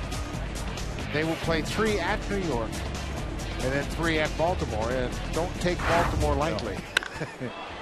Rasmus rips it off the fence. Then you go back and look at the Rays schedule. We'll be there for 3, and then they go to New York to take on the Yankees, while the Angels go back home and finish up with Oakland, and they do not play well against Gio Gonzalez. And Gio will open up for the Athletics on Friday night. Start of September, everybody was ho-hum in the pennant race. And here we are thinking about 3 teams still alive in the AL wild card. And I tell you what, there's some sick St. Louis Cardinal fans tonight. They let one get away. They could have moved to within a game of Atlanta. And they went into the 9th inning and gave up 6 runs in the 9th to lose 8-6. You were talking about that last night about the. You never want to call it an easy schedule because it's the big leagues, but the softer type of schedule that the Cardinals have. Yep. Jose Molina lifts a lazy fly ball to right. 2 outs. So every possible win this late in the season. I think you said they played the Cubs and the Astros. Yeah. Yeah, it's with stuff. They the Cardinals are just a team that, you know, they kind of came back out of nowhere. And when you look at their situation now, I mean, that game tonight, that's a killer. So next up for St. Louis, the Cubs, 3-game series, and then they go to Houston to finish up. Just like with the Orioles, everybody discounted the Orioles, and you know what? Boston plays the Orioles 7 times. It won't be a big problem. Not the case. Vladimir Guerrero won the game last night. Angels lost 2 out of 3 to him. New York lost 2 out of 3. Same with Boston. Those teams are dangerous because everybody's going to take them lightly, and they've got pride. I don't care who you are. And Baltimore's had a terrible season. Won 65 games. And no pressure. No pressure. And wouldn't that feel good to knock some of those teams out of the pennant race? You can hold your head up high. Mark Reynolds hit a couple of home runs against the Red Sox in a game. Robert Andino had a big series against them. And then Vladdy Guerrero. How do you pitch to Vladdy Guerrero with the game on the line? You don't. They did. Cost the Red Sox. 3 balls and a strike to the number 9 hitter, Adam Malone. Some of the teams I played on were out of the competition by June, so we couldn't wait for September to come around and have a say in the pennant race. It makes your season. Nothing else to play for. No one takes the walk. That'll turn the lineup over. Again, Santana having control issues. He walked 2 in the first, 1 in the fourth, and now 2 here in the 6th. And that's going to bring Mike Butcher out of the Angels dugout. Mike Butcher, the pitching coach. Santana still has a good fastball. Nothing wrong with that, but right now he just can't stay on top of it and drive it to where he wants to. He had a good 2nd and 3rd inning, just 9 pitches in each of those. Got up to a rough start with 28. That'll always set you back.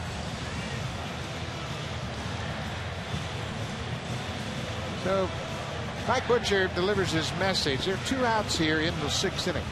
Santana has a 3-1 lead. Double barrel action for the Angels. The right-hander is Bobby Cassava. The left-hander is Hisunori Takahashi. Takahashi has pitched twice in this series. Mike McCoy takes a strike.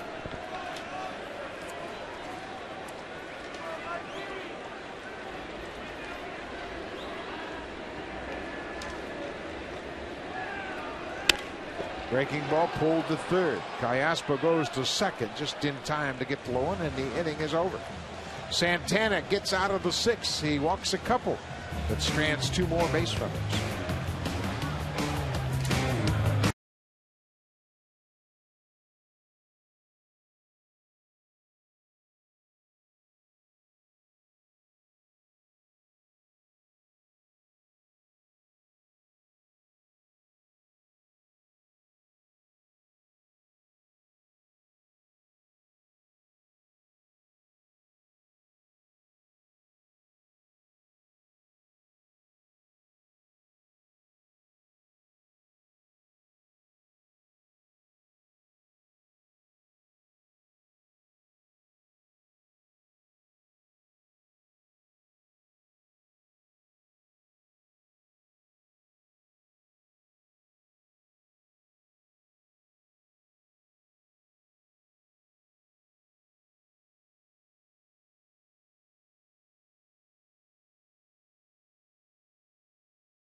Tickets are on sale now. You can purchase your 2012 season tickets, and if you do by December 2nd, you'll receive a Blue Jays authentic jersey, a $100 gift card at Jay Shop, and a 1-year subscription to the new Sportsnet magazine.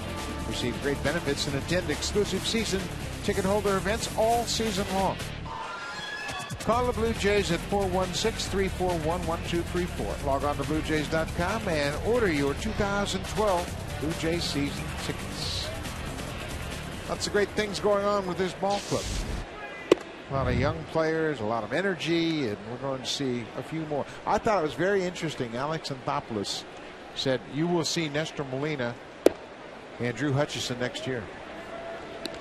Pretty encouraging. And actually, Deck McGuire and Chad Jenkins, also 2 more pitchers at Double-A. Eric Thames comes running in and makes the catch. That was the backbone of that team, I think. The pitching staff, whoever was there all season long.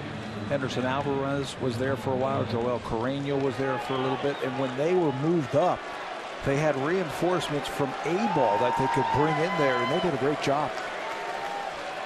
Hutchison and Molina, Jenkins and McGuire. You're going to hear those 4 names next spring. You might not hear about the position players. And there were some good ones in Double-A. Travis Dorneau, Anthony Ghost, Mike McDade, Hidani Hechavarria. He's been moved to Triple-A, but you might wait a little bit longer for the position players to develop. Vernon Wells, a ball and a strike. The flip side of all of the young talent is the fact that there's probably some Blue Jays on the field, in the dugout, in the bullpen that won't be back. You look at the 2010 season, there were 7 prominent players that did not come back for the 2011 season, including Scott Downs, who's in the Angels bullpen, Kevin Gray, John Buck, Lyle Overbay, Vernon Wells. Some pretty prominent players that didn't return. Contracts had a lot to do with that, and the Blue Jays made good decisions on all of those guys. They offered them arbitration. They ended up signing with other teams. They were able to pick up extra draft picks. They used those to restock the bottom of the farm system. And there's going to be decisions on a lot of players again, like you said, this winter. 2-2. Cut out and missed. Good sinking fastball. Vernon Wells strikes out. 2 down here in the 7th. Right at the bottom of the strike zone with movement. 93-mile-an-hour fastball and a little tail to it. With conviction, he throws it down. And Wells swings over the top of it. Just can't reach that pitch. Alvarez feeling it after giving up the single and triple last inning. Borges goes after the first pitch and pops it back over the Blue Jays dugout. Another thing I thought was very interesting in our visit with Alex Anthopoulos was his reference to the budget. There isn't a budget. That's the best news I've heard in a long time. He works with Paul Beeston, the president of the ball club, and Alex said that if he has some strong feelings about a free agent, Paul Beeston says, give me your case. At this stage of the Blue Jays organization, do you put the money in the major league team by signing free agents, or do you put the money in the organization in the minor leagues? There's a base hit for Peter Borges, 2-out base hit. I do not sign a big impact free agent right now. You'd be wasting your money. I don't care if it's a closer or Prince Fielder or Albert Pujols. You're wasting your money because the foundation isn't in place just yet. Those are the kind of signings that put you over the top. It's like when the Blue Jays went out and signed Dave Winfield. Yep. Jack Morris. Made a deal for Paul Molitor, brought in Ricky Henderson. They were the final pieces to a very good puzzle. 2 outs. Bobby Wilson swings at the first pitch and it goes off Mike McCoy. That'll be a base hit with 2 outs. Angels putting together a 2-out rally here against Henderson Alvarez. For those of you home pounding on your television saying, what about a starting pitcher? I think the starting pitcher free agent market is very thin. Jared Weaver was a potential free agent for the Angels, and he signed a contract extension. CC Sabathia might come out. He might opt out. But is CC Sabathia going to still be in the prime of his career in 2 years, and the price you're going to have to pay probably negates the impact of his presence? C.J. Wilson, he's a free agent? No? Big bucks. Big bucks. I'll stick with Ricky Romero. I'll stick with, again, where they are in their organization. I'll stick with developing my own pitchers right now. Yeah.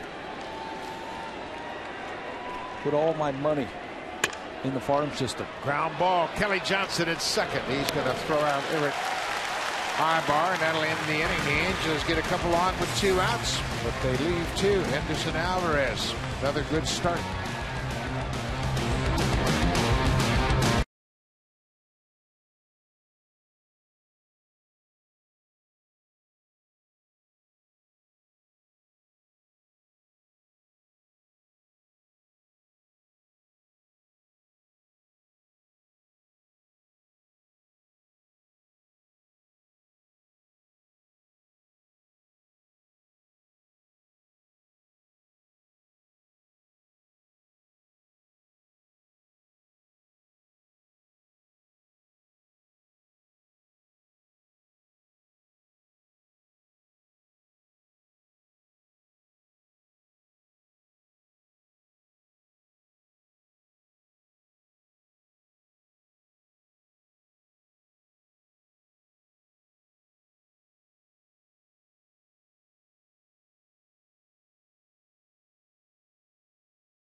For St. Louis.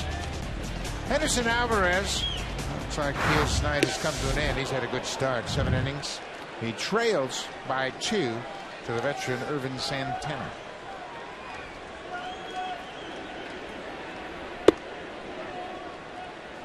John Farrell and Bruce Walton will acknowledge another fine effort by Henderson Alvarez. That generally means the end of the night for the starter. And bullpen's up and throwing again. And you noticed he didn't walk anybody. That is the 8th time in his 9 starts here in the big leagues that he has walked 1 or none. Long drive right field. Eric Thames has made it a 1-run game. Number 12 for the Blue Jays left fielder. His second home run off Irvin Santana. He got him back in August. His second extra base hit tonight off of Santana. He doubled his last time up. The breaking ball's been good against the lefties for Irvin Santana when he gets it down and under the bat of the lefties. But this time he leaves it over the middle of the plate, and that's right in the sweet spot for Eric Thames. Jumps all over it, down and in, and on a laser beam he hits it out in right field. One swing of the bat, and it's a 1-run game. Eric Thames, number 12 this season. He's now driven in 35 runs, and he's knocked Santana out of the ballgame. Bobby Cassavell, the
impact on the fortunes of this ball club. Thames has now hit 12 home runs. The Blue Jays rookies have hit 46 home runs this season. And they have knocked Irvin Santana out of the game, but he is still in line for the win. Henderson Alvarez is all tense down in the dugout. Yeah, he looks tense, doesn't he? Bobby Cassavell will come in first one out of the bullpen tonight. Cassavell has worked 3 times in this series. There are his numbers: 245 earned run average. He sinks his fastball. Got a curveball, a little bit of a splitter. Good numbers for Cassavell. He's been a 7th, 8th inning guy for Mike Scioscia's team. Ball on the strike. Henderson Alvarez talking with Ricky Romero, and Romero very proud of what Alvarez has done since he's joined the starting rotation. Ball on the strike. Good breaking ball just off the outside corner. Bautista has bumped his average up. He has a couple of hits. He's also walked. He's the DH tonight.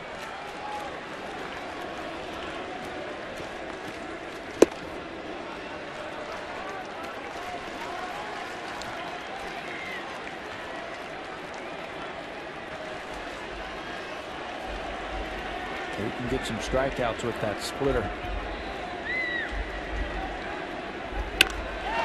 bullet down the left side, but that's into the seats in a heartbeat.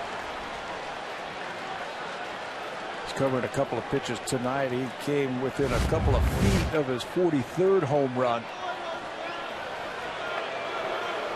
That looked like the ball came right back inside. A high splitter that just kind of floated to the inner part of the plate. Cassava's 25 years old. He was recalled from AAA Salt Lake on the 13th of June.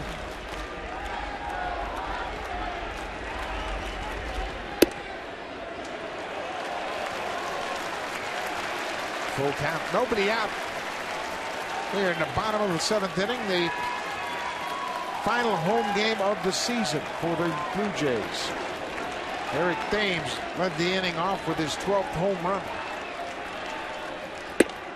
Bautista takes another walk. That's the second walk tonight. Bautista has established a new Blue Jays record for walks in a season. Carlos Delgado had the old record at 123, set back in 2000. Delgado with 2 walks tonight has 127. Just blowing right past that. He is also probably going to come up a little bit short on the intentional walks for the team record. He's got 23 intentional walks, 10 behind John Olerud's team record. Adam Lind.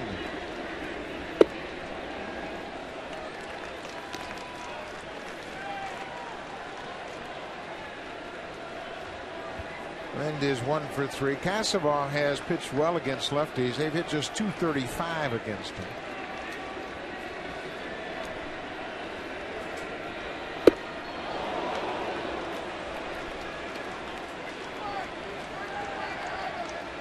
He profiles pretty effectively as a middle inning guy.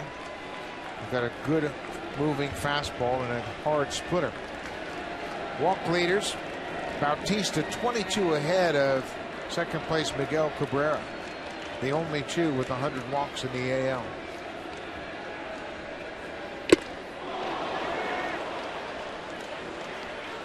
Got to get that ball down. Been a challenging night for Adam Lind. Against Santana, he was telling himself, get the ball up. Now against Cassava, he's saying, get the ball down. Probably get one here. 1-2. That's a hard splitter. Just kind of slipped out of his hand. 85 miles an hour.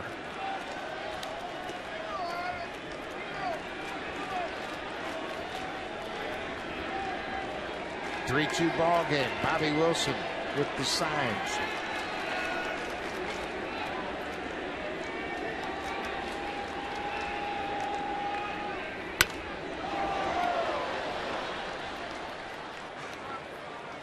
Ervin Santana leaves the game after giving up a leadoff home run here in the 7th. He goes 6 plus a batter, gives up 6 hits. The 5 walks really didn't cause a problem other than elevating his pitch count. Yeah, none of them came around to score against Santana. Just got that pitch count up. Over 128 pitches in the first inning. Eric Thames, a couple of extra base hits. He doubled and scored in the 5th and then led off the 7th with his home run.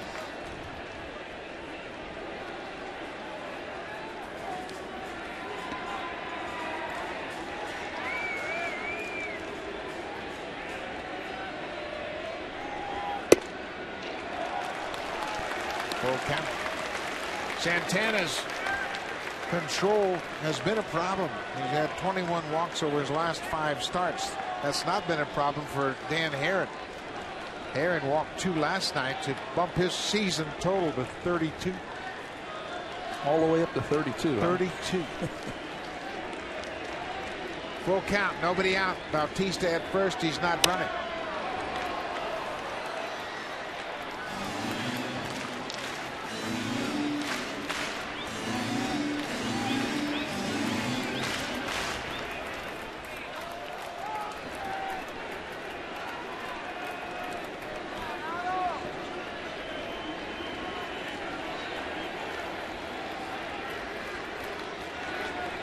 Full count, nobody out. Bautista still not going. Rips it to Trumbull off his glove. Bautista can go to third. Lind is headed for second. Borges makes a throw, and Lind is out.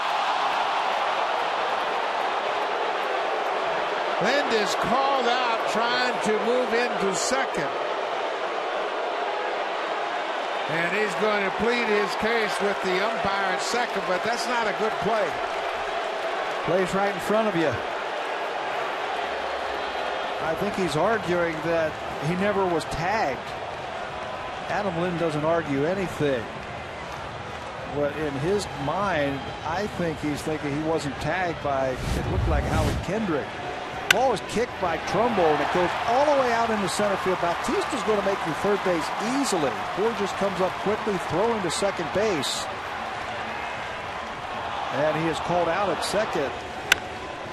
We'll be able to tell on one of these angles as Lind, he's watching the play, he sees it, it's right in front of him, he thinks he can make it. And I think he's got an argument. Yeah, and you know what? Howard Kendrick swiped him, and Bautista saying he bobbled the ball. It looked like the ball jumped out just a little bit, or he might have smothered it on the ground, and I think that's why Adam was arguing. And now John Farrell is just asking Runge, get some help. Have another umpire from the side help you with it. And he's not going to do that. So Lind is out. Runge will return to second. Watch the ball in the glove. He swipes at it. Looks like he made contact, but he might have been on the bag. Yeah, first of all, he looked like he was safe because he tagged him up high, and it looked like the foot might have been in, and then bobbled it just a little bit. Edwin Encarnacion with the infield drawn in. One out. Bautista at third.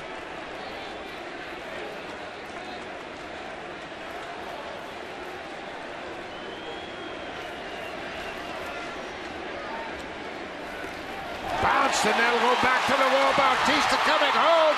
He's in there. It's a tie game.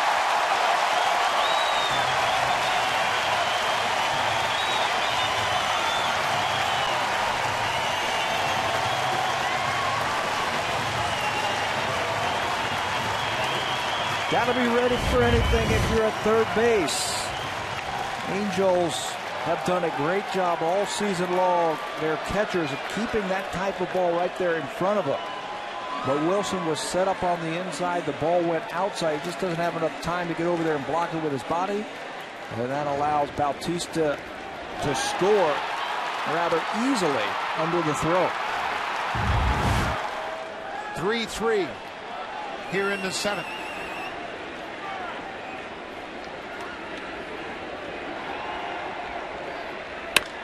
Encarnacion drives it to left. Vernon Wells looking up. This ball is off the wall. Encarnacion headed for second, and he'll get there standing up. A ringing double off the wall in left center.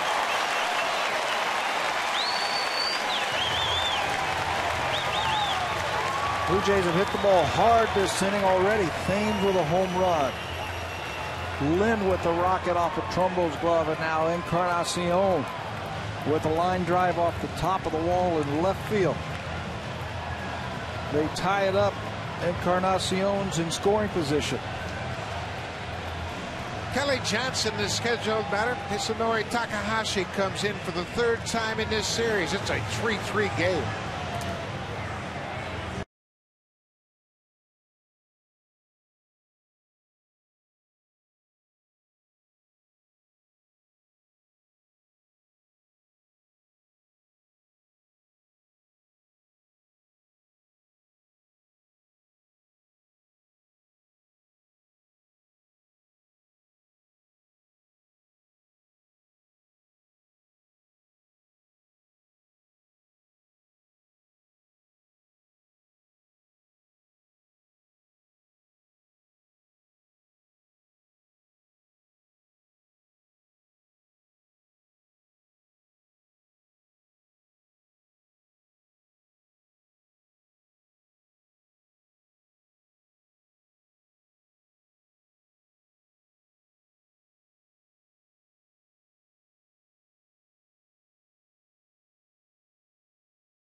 the new Hit a Home Run with Sharp Facebook page. The Jays have tied it up here in the 7th inning. Eric Thames got everything started with a leadoff home run. Bautista walked and came around the bases, scored on a wild pitch. Isanori Takahashi will take over now for the Angels, the left-hander. He's had a good month. He's only given up 1 earned run this month for an ERA under 1. He has worked, like Buck said, 3 times now in this 4-game series. Good ERA. What he will do as Santana picks up his jacket and heads into the clubhouse, he's got a big bending breaking ball that he likes to use and freeze those left-handed hitters. Well, Kelly Johnson will be looking for that. Kelly Johnson doubled and drove in a run off Takahashi last night. That's the first run Takahashi had allowed in 6 outings. He had a string of 5 scoreless outings in a row. Kelly Johnson was the guy that snapped that streak. 1 out. Encarnacion at second.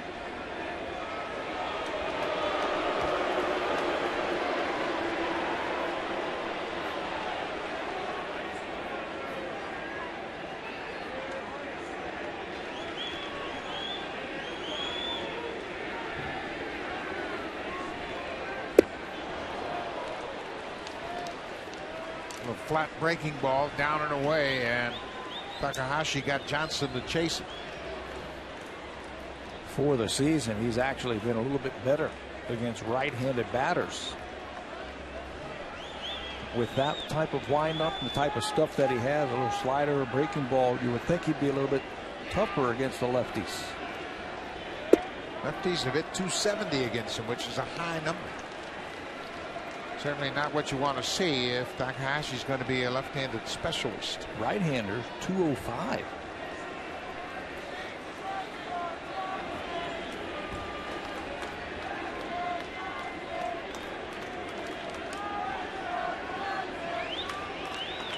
Lefties have hit 4 home runs off Takahashi. Ball and a strike, 1 out.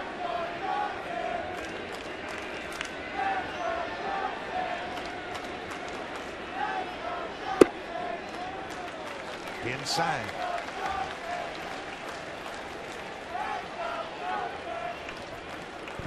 Back-to-back left-handers in this situation. That's why Sosha was quick to go to Takahashi. He's got Kelly Johnson at the plate, Colby Rasmus on deck. It's a 3-3 game. 3 lefties down in that bullpen.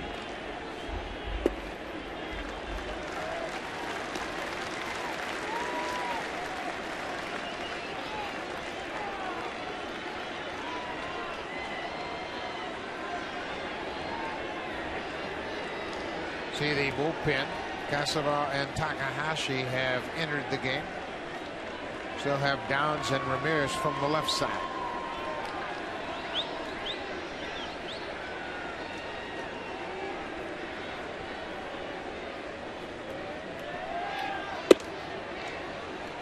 Full count.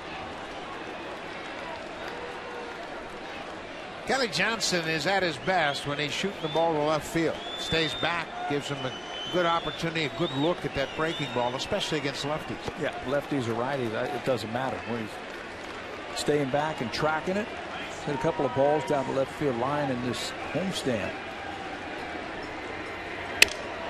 Pulls this one to right. Corey Hunter back, got twisted around, but still makes the catch. And Encarnacion got a good read and quickly went back to tag at second. Sounds like Kelly Johnson might have broke his back on that swing. Tough to get it over the head of that guy. Corey Hunter plays a great right field. Good base running by Encarnacion as he tags up. Another breaking ball. And it's up. And he just misses it. But a good job by Encarnacion to read it and tag. Now, another wild pitch.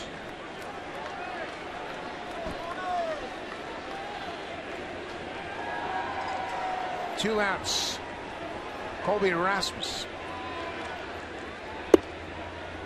Takahashi gets ahead with that breaking ball.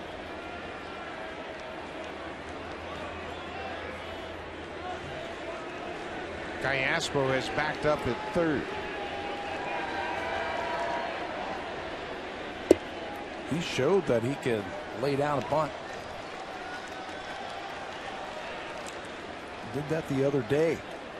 He laid down a beautiful bunt. Look how deep and off the line Callaspo is. That if he's thinking about that, just get it down, and he's got good speed.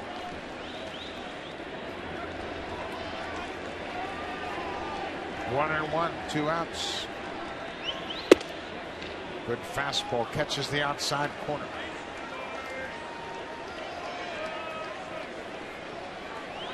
Bobby Rasmus had a bunt on Saturday in the Yankees series, but now with 2 strikes, that's out of the question.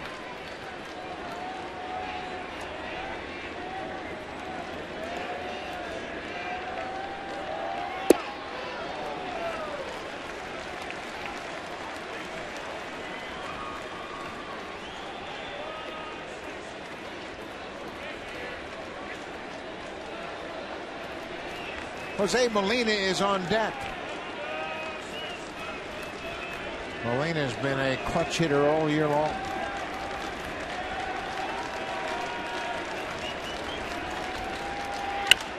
Rasmus pops it up. Shallow left field. The shortstop, Ibar, backs up, makes the catch, and the Blue Jays will leave as base runner. But they have scored 2 in the bottom of the 7th. They have taken this game and tied it up. It's 3-3.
Available for all Rogers customers. Sign up today at RogersOnDemand.com. And if you had Rogers On Demand right now, you'd know Casey Jansen's into the ball game in relief of Henderson Alvarez. Alvarez goes 7. He will leave with no decision in this 3-3 game. Blue Jays score a couple of runs there in the bottom of the inning, and now Jansen will come in out of the bullpen. Pitched yesterday to get some work, and it wasn't pretty. An inning, 4 hits, 3 earned runs for Jansen. A little bit different ball game tonight. Last night he came in to get some work, and he just didn't have the crispness to his pitches. Tonight, tie ball game, chance to win it.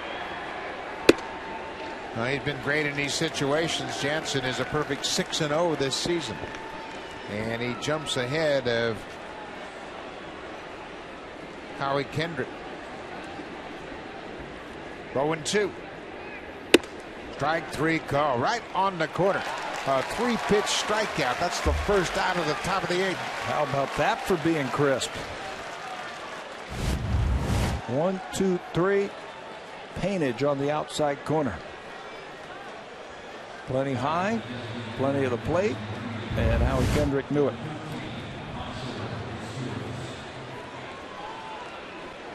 Miser Asturias is batting for Bobby Abreu. Interesting. Abreu hit a ball back in the 6th inning and had kind of a funny reaction after he walked back to the dugout.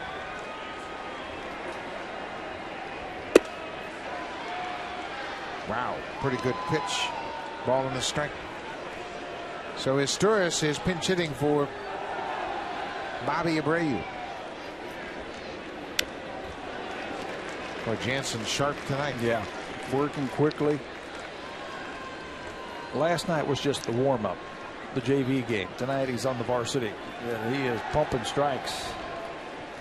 Boy, he has been very effective. Doesn't make any difference. Lefties, righties, treats them all the same.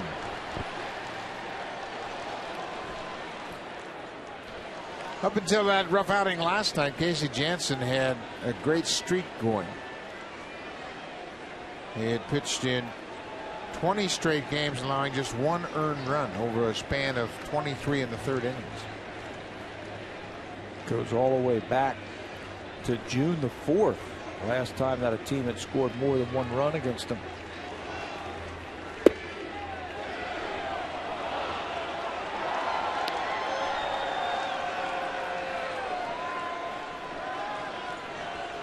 Two and two. Tie ball game. Fly ball lifted into shallow center. Rasmus broke back and that ball drops. Colby Rasmus took a step back and it was just a little Texas leaguer hit into shallow center field. McCoy came out from short. Rasmus came in from center and it drops between them. Watch him in center field. Misreads it a little bit, takes a couple of steps back and now realizes where it's going to fall, but still looks like he has a chance to take charge in the outfield, call off the infielders.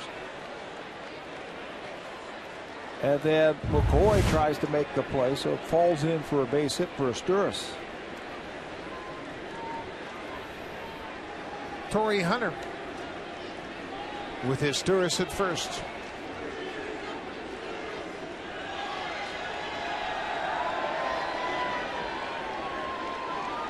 Goes after the first pitch and hits it deep to left field. It's going to hang up for Eric Thames. He makes the catch on the warning track. 2 down. Henderson Alvarez with another good start tonight.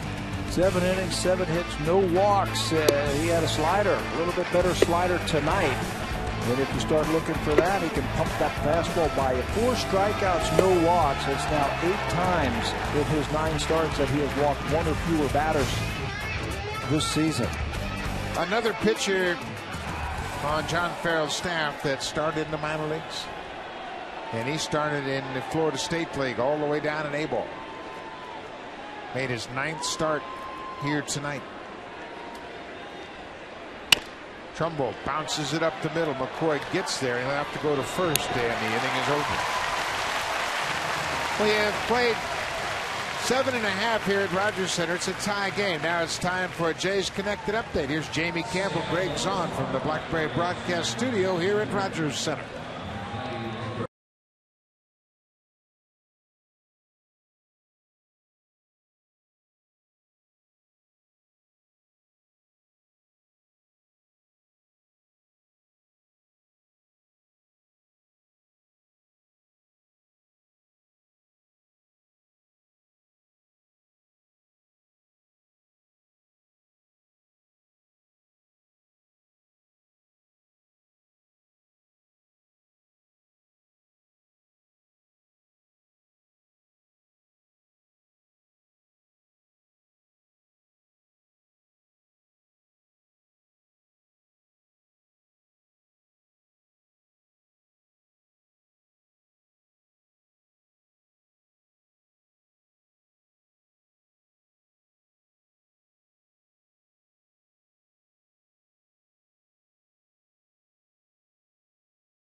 After this ball game on Eastern Ontario, it'll be Sportsnet Connected.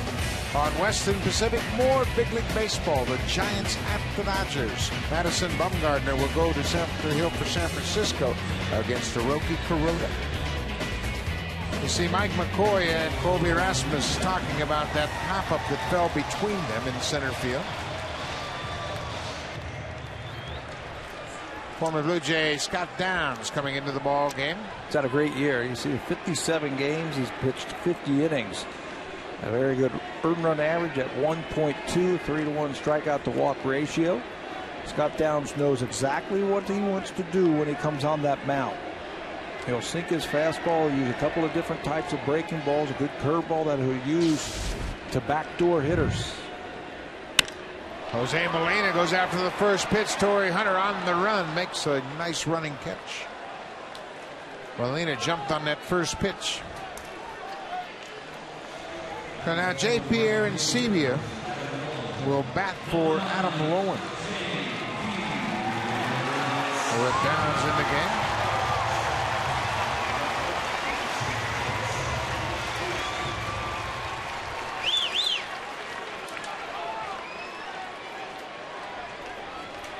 Arancibia is 1 for 2 as a pinch hitter, but his one hit was a game winner against Kevin Gregg.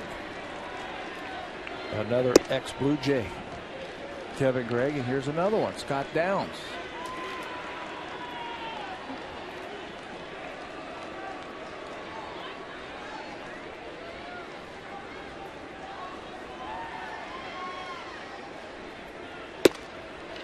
Outside.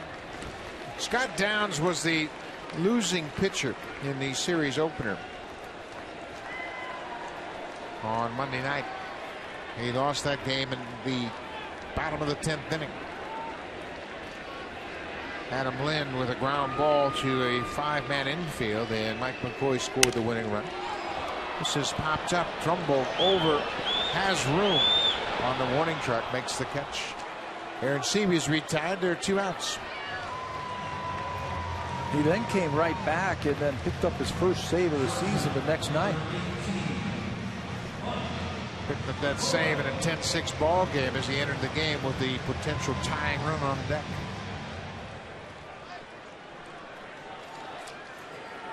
Back to the top of the order for the Jays, Mike McCoy. McCoy has got 1 for 4 so far tonight.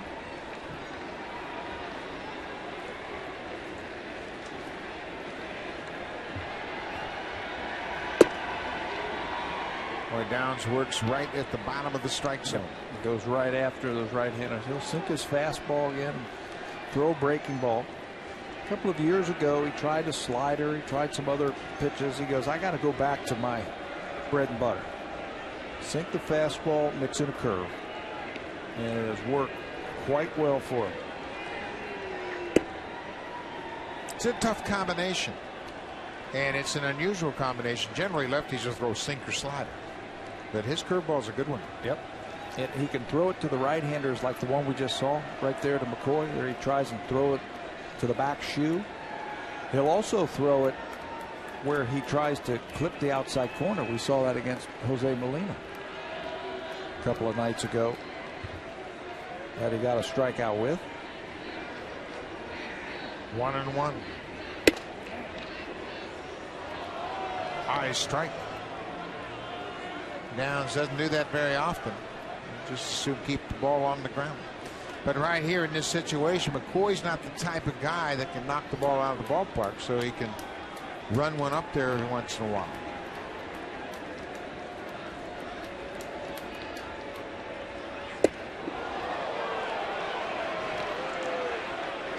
I always like that pitch because it makes the hitter move their feet, and it takes them a little bit of time to get settled back into the batter's box.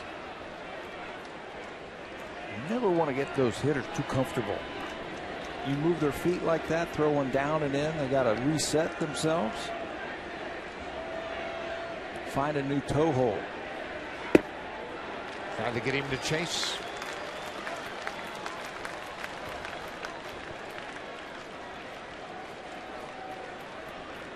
Eric Thames, a left-handed hitter, is on deck. Thames has had a big night. He's doubled and homered.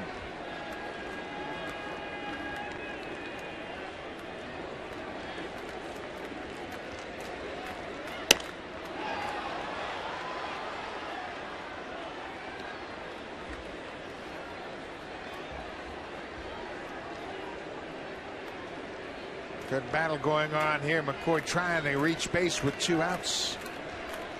Downs has retired the first 2 batters in the inning.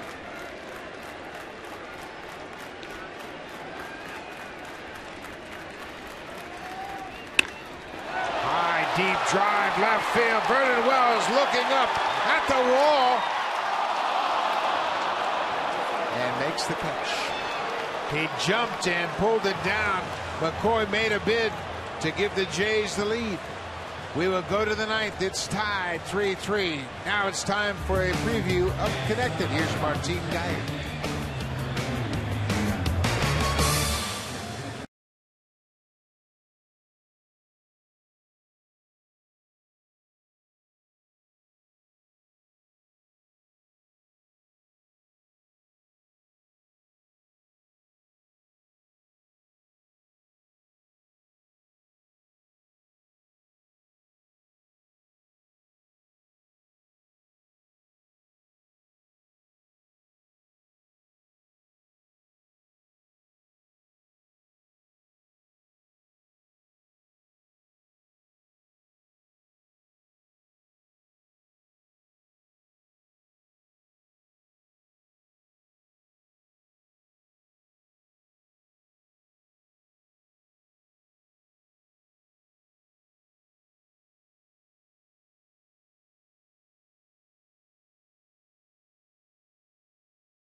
To wrap up the season, but Mike Scioscia said doesn't mean anything until we get within 3 games. So they're still beyond that. They have a closer shot at the wild card race now. Boston is idle. The Angels can game a half a game. Frank Francisco throws the first pitch and Teoscar lines out to left. Francisco in to the ball game here in the 9th. You can't save a game in extra innings at home, so you got to bring Francisco in to keep it right here. 1 pitch, 1 out. He's 16 for 20 in save opportunities this year. Jose Bautista was the DH. The Blue Jays have given up their DH. Bautista takes over in right. Adam Lowen was lifted for the pinch hitter. Francisco is inserted into the lineup in the 9th spot in the Blue Jays batting order. 1 out.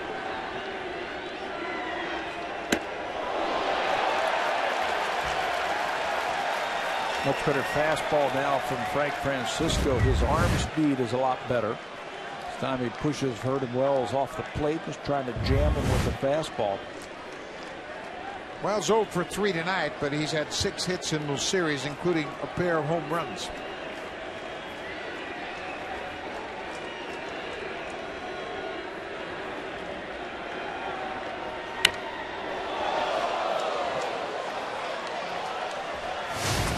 Francisco has been a lot better since the All-Star break.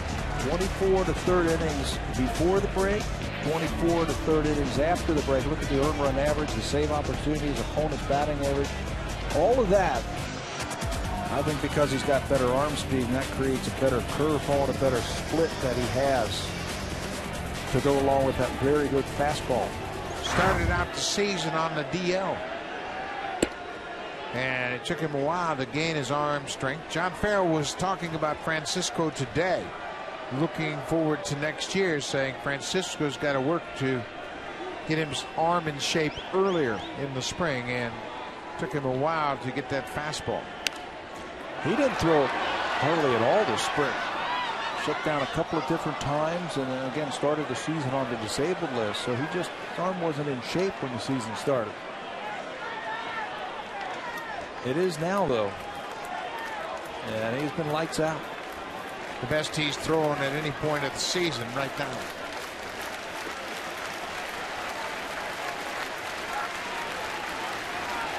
Two balls, two strikes. It's a 3-3 tie, top of the ninth.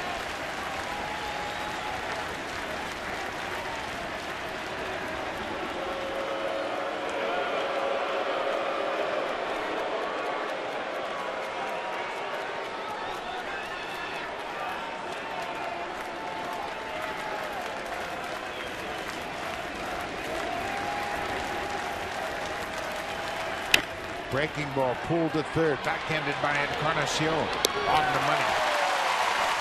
2 down. This copyrighted telecast is presented by authority of Rogers Blue Jays Baseball Partnership. It may not be reproduced or retransmitted in any form, and the accounts and descriptions of this game may not be disseminated without the express written consent of Rogers Blue Jays Baseball Partnership.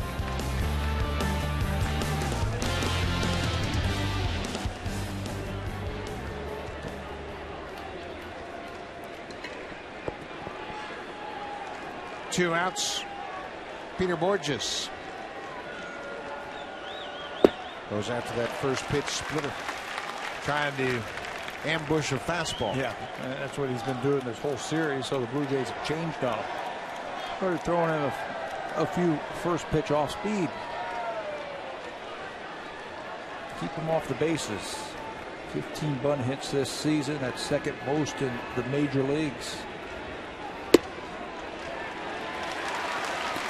Tough combination. First pitch splitter, second pitch 96 on the black. 0-2.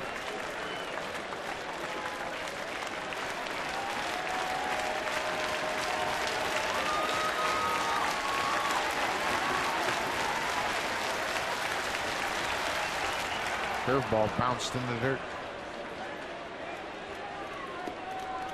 The Angels have had 28 one-run losses this season. That's third most in the American League.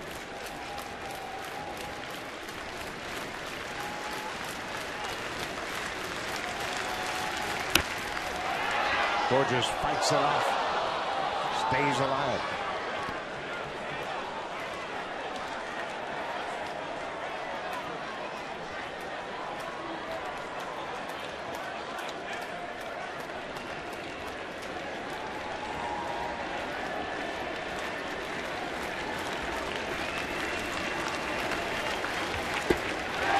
After that high splitter, Francisco with a 1-2-3 ninth inning.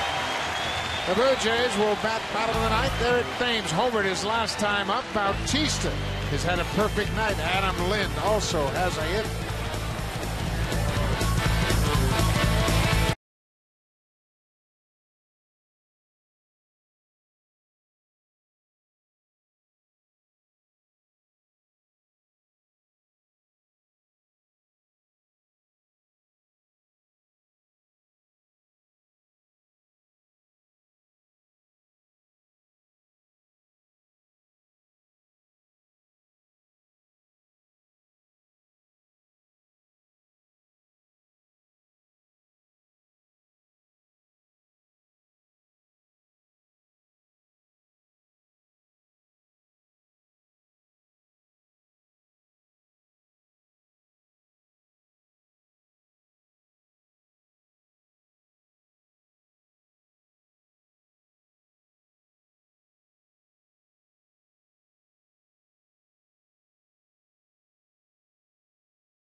RogersOnDemand.com. Watch the Jays live from anywhere, online or on the go at RogersOnDemand.com. Third inning, Bobby Wilson sends this Henderson Alvarez pitch to deep left center field. Once Colby Erasmus gets going, he is pretty fast, and he runs it down in deep left center field, reaching over his right shoulder to haul that one in, take away extra bases from Bobby Wilson. Colby Erasmus playing some center field tonight. Bottom of the ninth inning. Scott Downs stays in to face Eric Thames. Downs had a 1-2-3/8 inning. Thames homered against Irvin Santana in his last at bat. He also has a double. 272 for Thames on the season.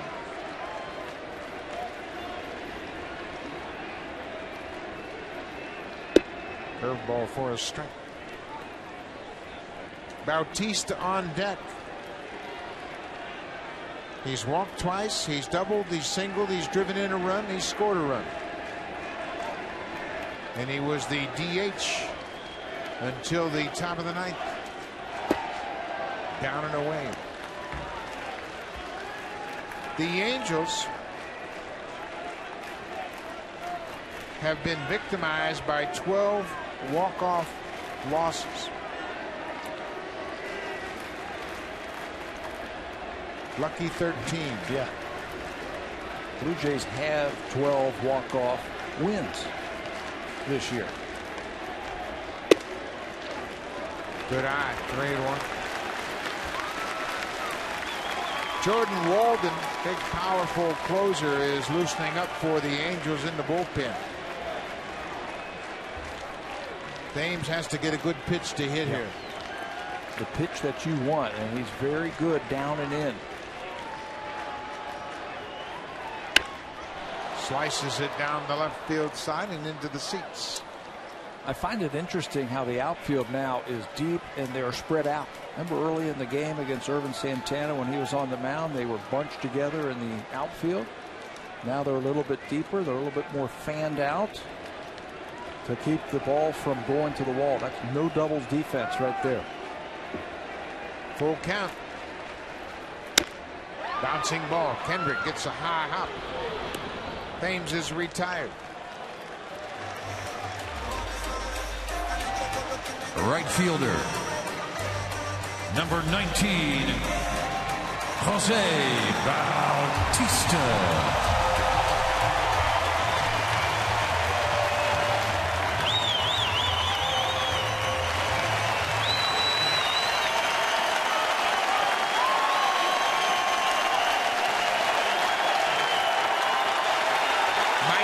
Bautista's final at bat at home for the season.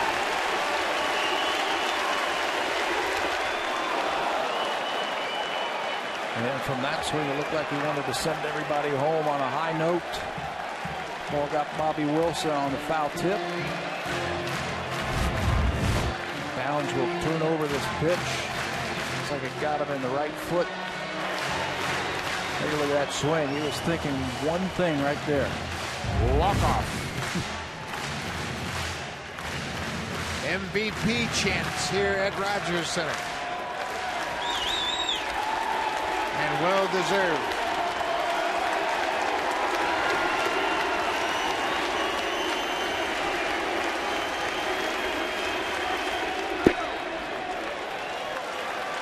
Bautista's seen the ball well all night long. He's walked twice. He doubled in the third. He singled in the fifth.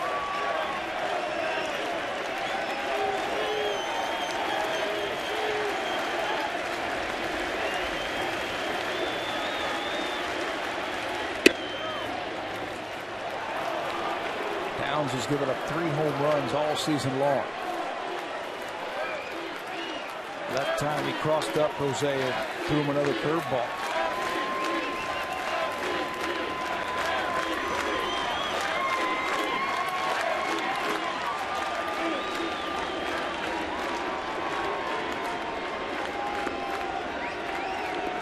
Something's going on behind the Angels dugout.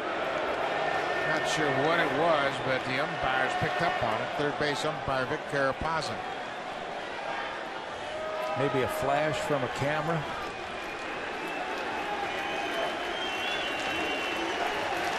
One ball, 2 strikes.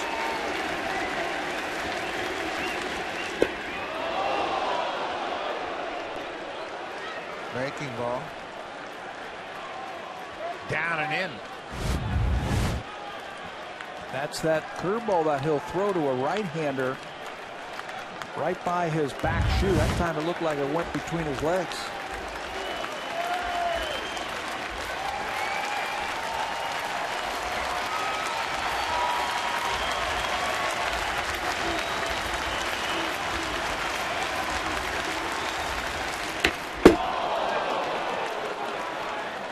Whew.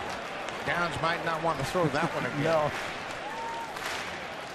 At some point, you got to figure he might try that backdoor curveball like he threw the other night to Molina.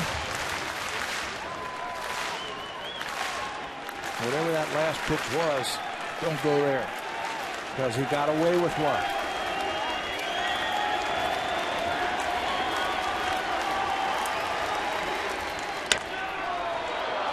Just foul. It was a breaking ball. Bautista hit it off the end of the bat. Got a fistful of bees. Still hit it hard, but it's off the end of the bat. That'll give you a numb feeling in your hand.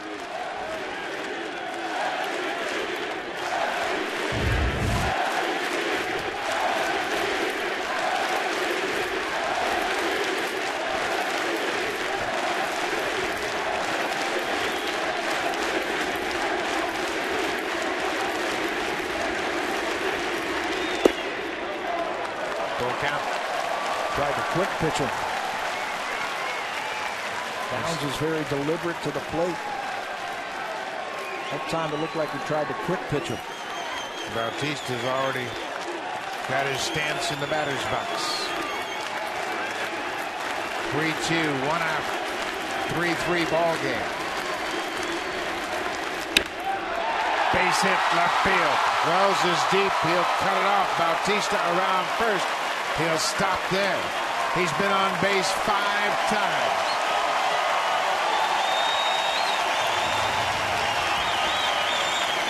What a night.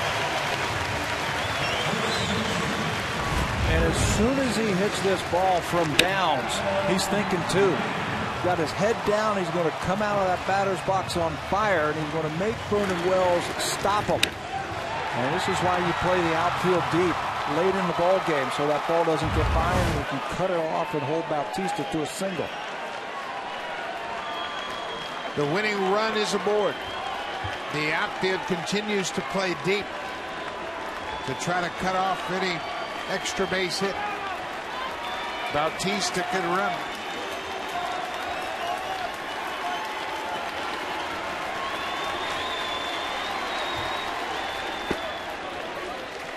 Another thing you got to think about with Downs is that ball in the dirt.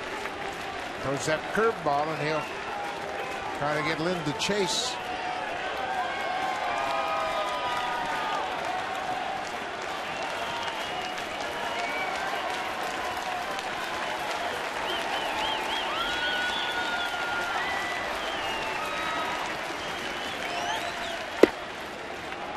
Two and 0.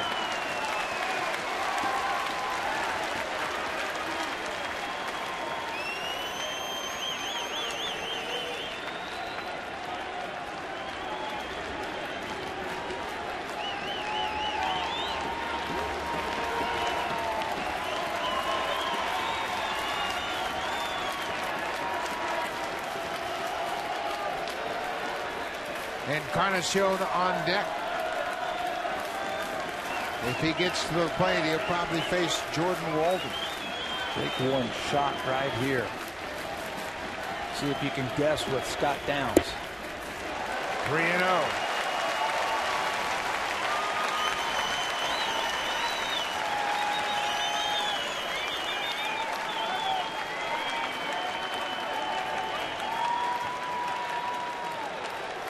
Henderson Alvarez was the starter. He went 7 strong innings.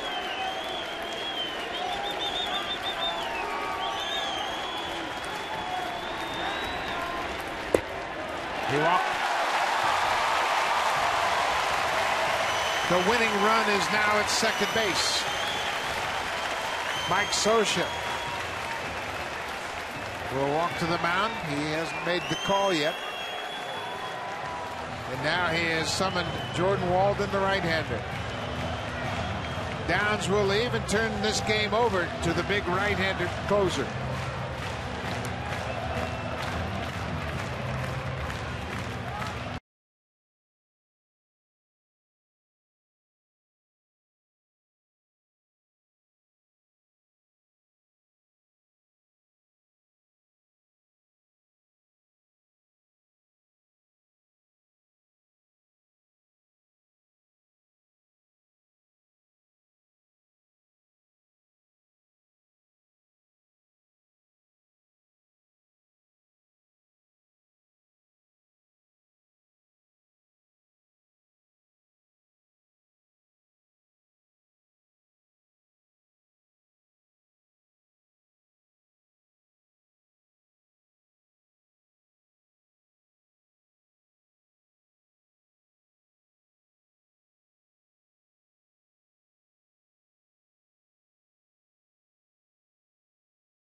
Back here at Rogers on Rogers Sportsnet tomorrow from St. Petersburg. The pregame show starts at 6:30 p.m. Eastern Time. Interesting segment on there with Christine Simpson as she sits down with Brad Pitt and Billy Beane to talk about the movie Moneyball. So join in early, 6:30 Eastern Time, 3:30 Pacific Time. Christine Simpson with a great interview with Brad Pitt and Billy Beane. They got the rookie. Don't put it in your mouth. You don't know where that's been.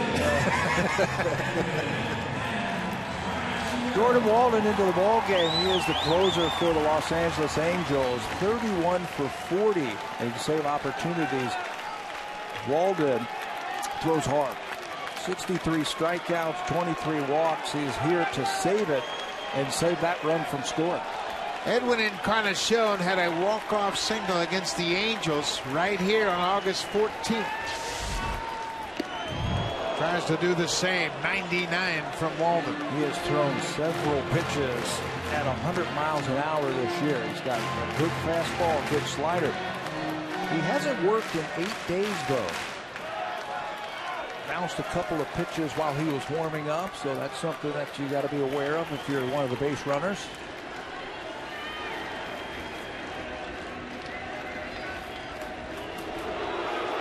We mentioned Encarnacion had a walk-off single in extra innings, the 10th inning single off Fernando Rodney on August 14th to beat the Angels.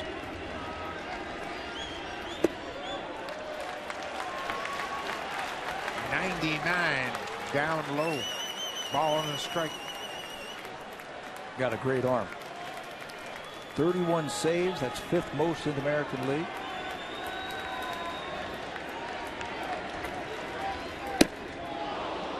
Upstairs. Encarnacion won that game. Walden took a blown save in that game. Brett Lawrie had a game-tying 3-2 two-out base hit to center to tie it up. Encarnacion won it in the 10th.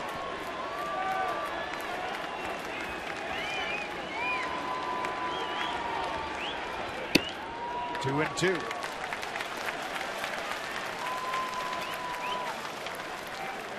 No mystery what you're going to get from this guy.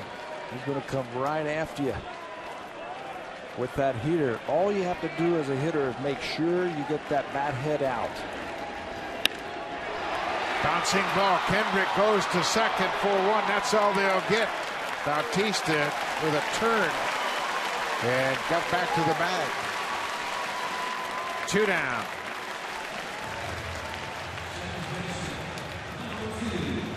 Bautista always thinking one play further. He is thinking about possibly scoring. Brian Butterfield throws the brakes up, throws the stop sign up, and he's got a hold at third. And now first and third, they're not even going to hold Encarnacion on or over at first base. He doesn't mean a thing. Kelly Johnson.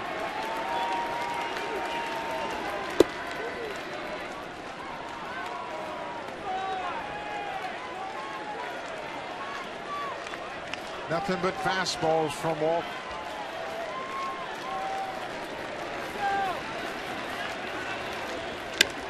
Foul back. Encarnacion was running, but the infield held its ground. Nobody moved.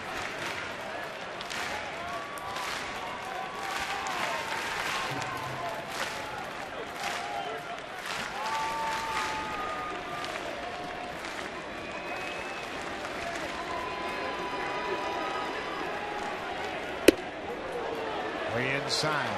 100.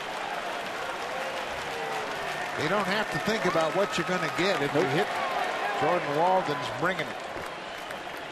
He'll supply all the power. You just get that bat head out. Kelly Johnson.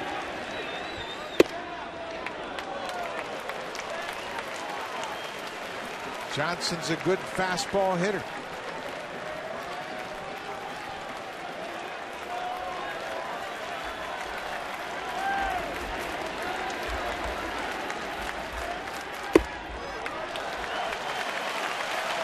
Full count. Bobby Rasmus on deck.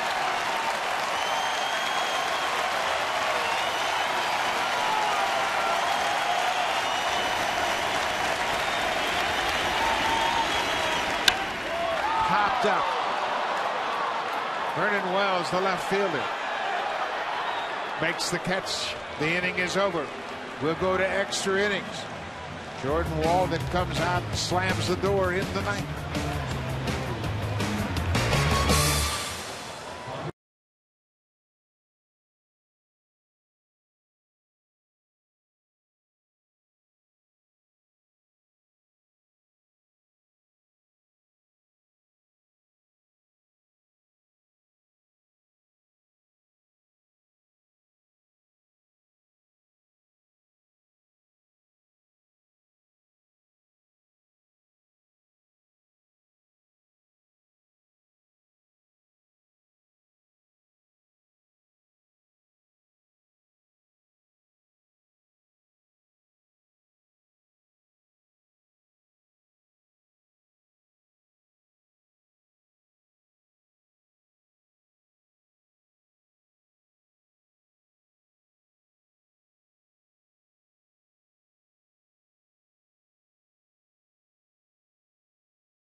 This is his 10th game of the season.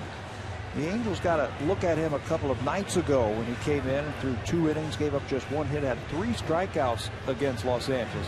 Carreño features a very good fastball in the low 90s. He's got a nice little slider that he will use at any time. No fear on the mound for this young pitcher who started the year in Double-A.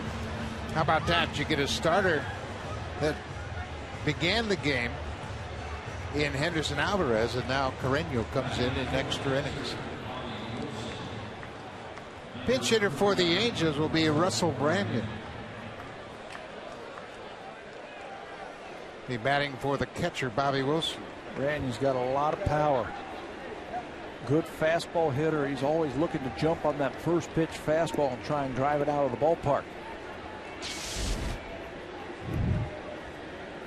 Frank Francisco with a good inning of work. He continues to finish up his season very strong.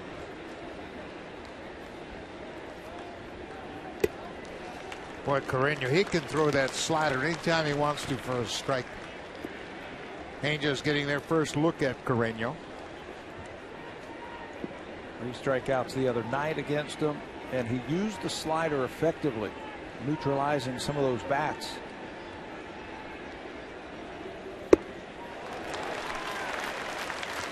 Molina's done a nice job. When Carreño first got here, he threw slider, slider, slider.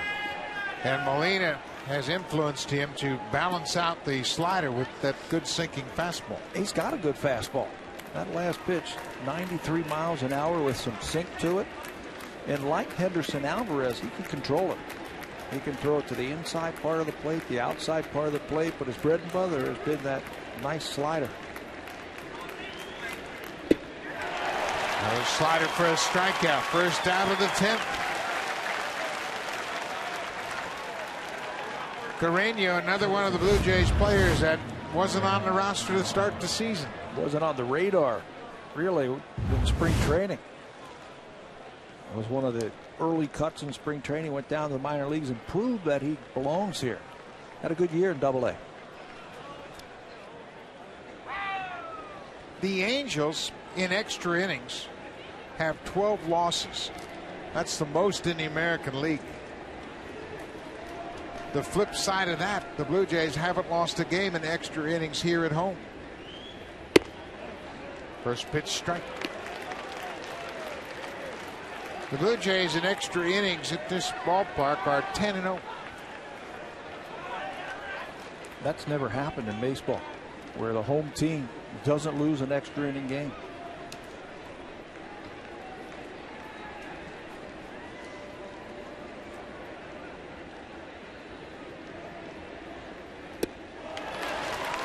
No changeup right there. New wrinkle from Carreño. A little something extra. Boy, watch this one dance up to home plate. You can see it in his glove. Throws off the timing of Ibar. The rookie and the veteran. Going back door with the slider.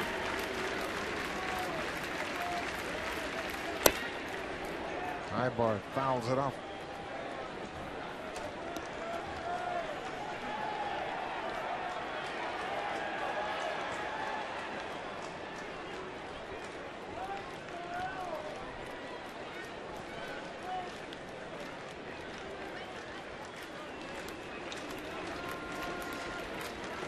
The Angels led 3-1 going into the 7th, and Blue Jays tied it up.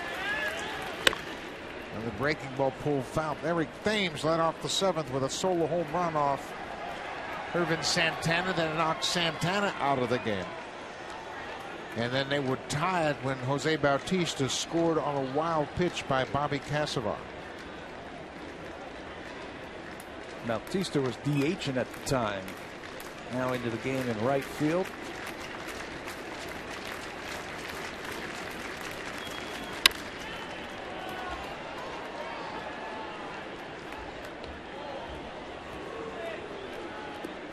Carreño hasn't thrown the ball yet this inning.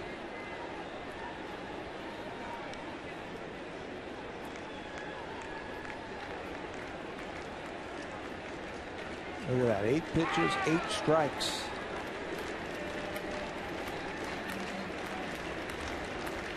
Another 0-2 pitch to Eric Ibar.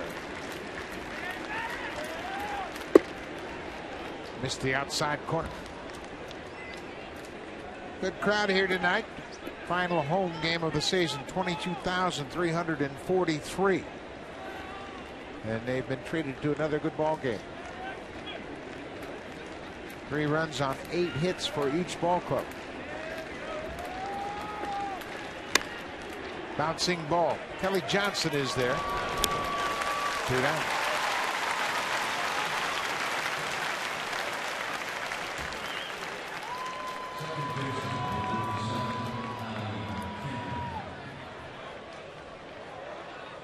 Earlier in the game, we visited with the general manager of the Blue Jays, Alex Anthopoulos, and talked about the growth of Henderson Alvarez, the promotion of Joel Carreño, the possibility of seeing Drew Hutchison and Nestor Molina at some point next season. Very encouraging. You've got some openings possibly on this team next year. There's a lot of candidates. Spring training is going to be fun. Kyle Drabek's just 23 years old. A lot of upside to Drabek. Carreño tried to throw that too hard.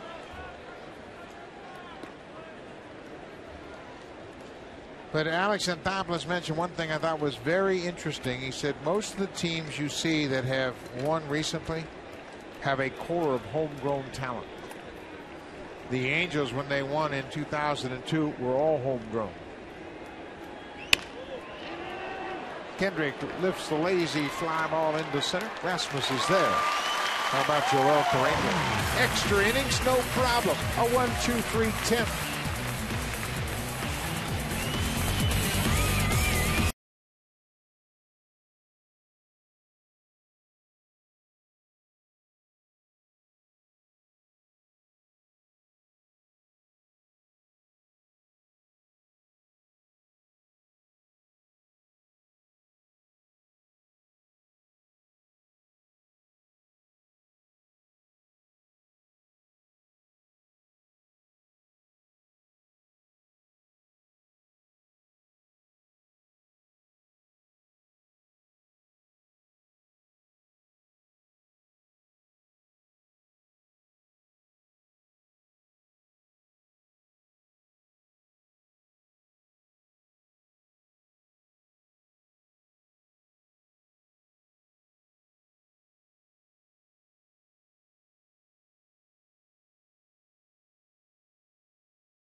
To vote for the Roberto Clemente Award for the player that best represents sportsmanship and community involvement. With that, the Blue Jays are asking you to vote for Ricky Romero. Ricky is actively involved in the Jays Care Foundation and Blue Jays community efforts. He served as an honorary division captain of the Rookie League, speaking with several hundred of the young people from at-risk neighborhoods. Ricky has made a donation of $100,000 to the Jays Care Foundation. Vote for Ricky Romero at BlueJays.com. Jeff Mathis moves in defensively behind the plate. Bobby Wilson was lifted for the pinch hitter, Russell Brandon. Jordan Malden for his second inning of work. Malden came on with one out in the ninth and got out of it. Make him throw. Really wait him out. He's retired the two batters that he faced, but it took him a few pitches to get through there. Make sure he throws you a strike. This will be interesting if they get a couple of runners on. The pitcher's spot is scheduled to hit third this inning.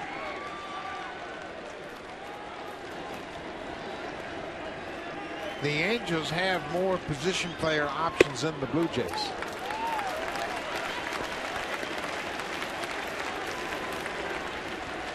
(3-0). You were right on the money. Make him throw some strikes. Martian has a bat, standing at the top step of the dugout. 3-0 green light. Foul back to fastball.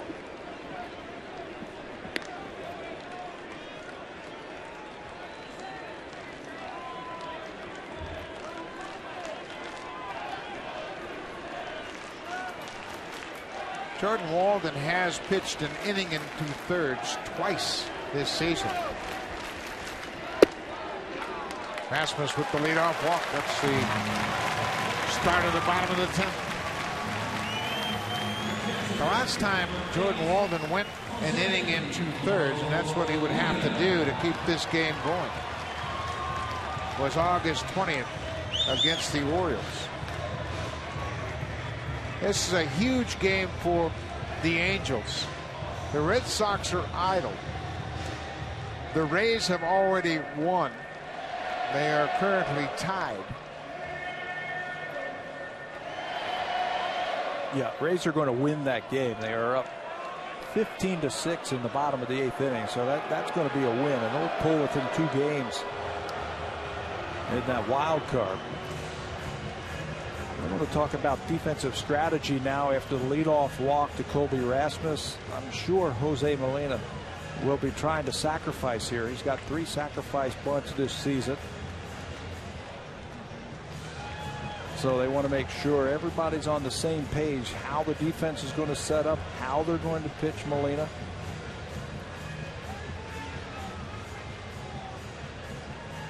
If he is indeed bunting, got to make sure he throws you a strike. Well, Molina's a very good fastball hitter, and he's a very good first ball fastball hitter. You give him 1 shot? Take 1 shot.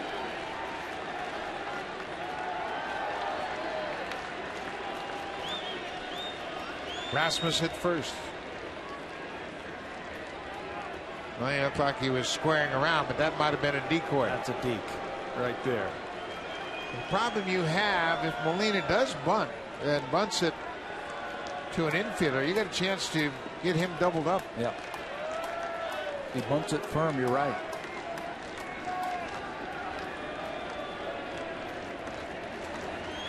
Squares to bunt, takes a pitch way off the plate inside.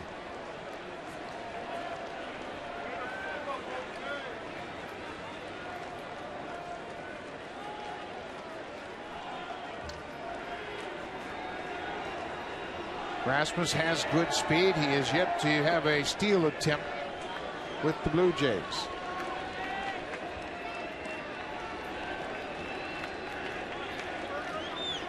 Molina bunts it, and it's a good one.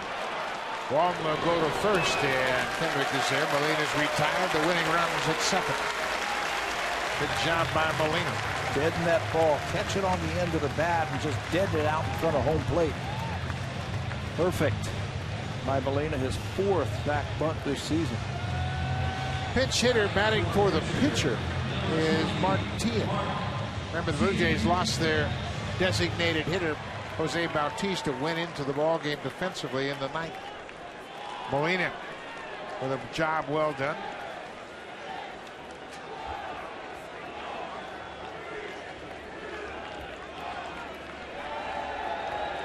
Tian is 0 for 9 with the Blue Jays as a pinch hitter. Goes after that first fastball. Tian has a pinch hit home run that came while he was with the White Sox. For the season, he's 4 for 24 as a pinch hitter.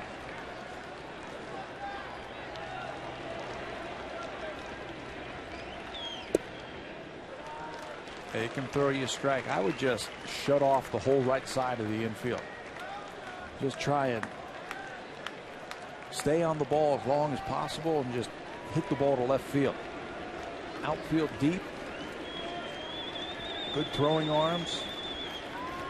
Give yourself a chance. 97 with the fastball.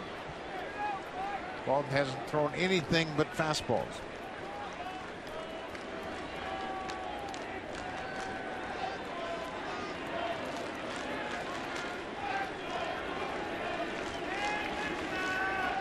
One for 11 tonight for the Blue Jays with runners in scoring position.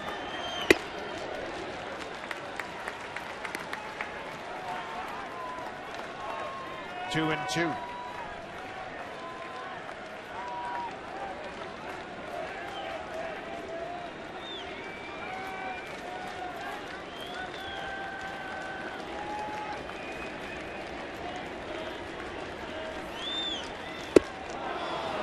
Tian strikes out. Another good fastball from Walt. Got some carry on that fastball. 98 miles an hour with some lift. This one out of his hand, and it's right at the top of the strike zone, so you got to go after it. Tough to get on top of that one. Mike McCoy. McCoy is 1 for 5 tonight. Singled in his first at bat. Drive left field. Vernon Wells looking up at the wall. Makes the catch. McCoy for a second time. Put a charge in it, but it dies on the warning track. Just missed it. We'll go to the 11th.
Try to keep this game scoreless, or tied at 3 with a scoreless 11. And Litch has pitched in this series. That was last night. Threw an inning in that game against the Angels. So ready to go again here tonight. Much better out of the bullpen, Litch. This is where John Farrell thinks that Litch can pitch for him next year and be effective. Projects as a long man out of the bullpen because he throws a lot of strikes.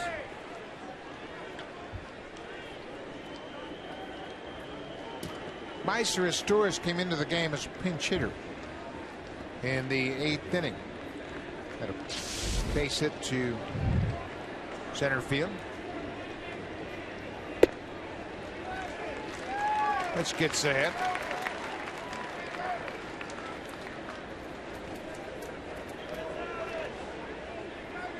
You were talking about the numbers, about the Angels and their problems about getting walked off in extra innings. I find that fascinating because this team can create runs. They don't hit a lot of home runs, but they steal a lot of bases. They bunt, they hit and run. They've got a deep bullpen. That's a mystery why those numbers are like that. Astores pulls this into the seats. 12 extra inning losses, and that's a ton. Obviously, it's a lot. It's the most in the American League. But you're right, Mike Scioscia's team doesn't make a lot of fundamental mistakes. Nope. They don't beat themselves. They can manufacture runs, and those are the teams that are usually really good in extra innings because they find a way to score a run. 2-2.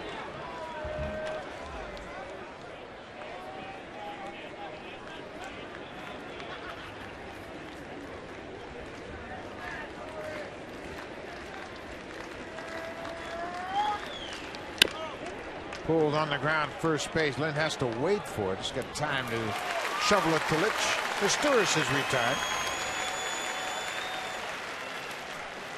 Jordan Walden's probably done in this ball game. We saw Garrett Richards, the right-hander, earlier in this season. In this series, Horacio Ramirez is the left-hander.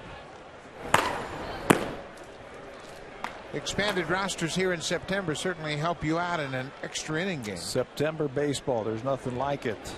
Blue Jays carry a boatload of relievers, and so do the Angels. 10 relievers out of that bullpen.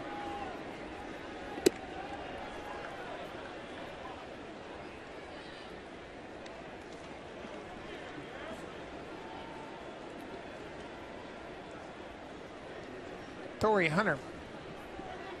Hunter is hitless tonight. He's picked up an RBI, had an RBI on a ground out to short in the 6th.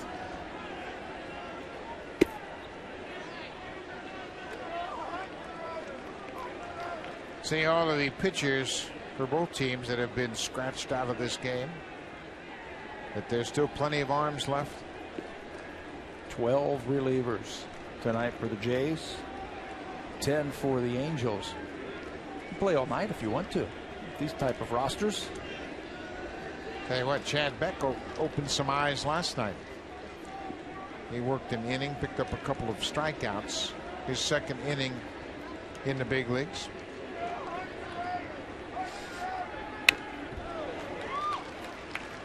Boy, Torrey Hunter likes that ball up, doesn't he? Yeah. Been watching it for years. First with Minnesota, now with the Angels. He's hacking. He jumped on a Ricky Romero high fastball and hit it out of the ballpark here on Monday night.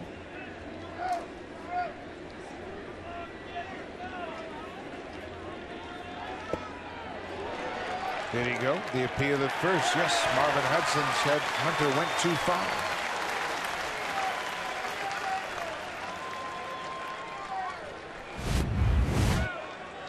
From the side. Oh, yeah. 2-2. 20 home runs again for Hunter this year. That's 10 times in 11 seasons that he's made it to 20.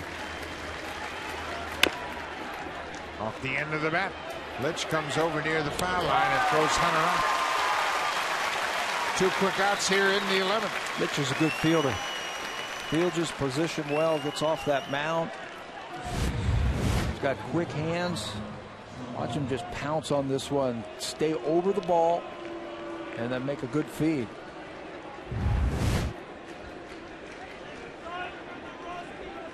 Two outs.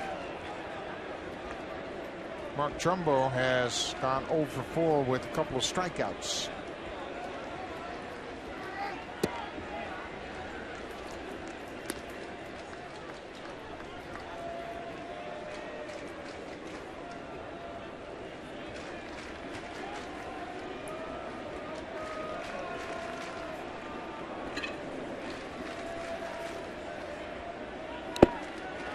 Right back with a breaking ball, and Trumbo got a piece of it.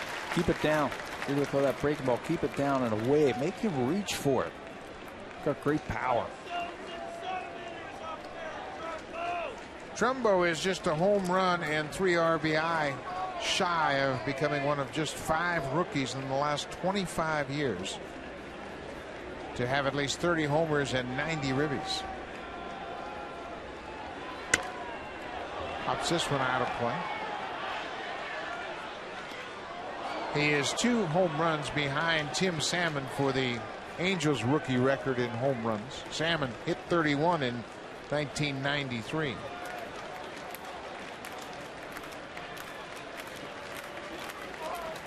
Went on to have a great career with the Angels.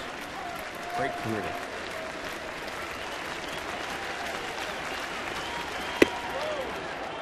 It straightens him up.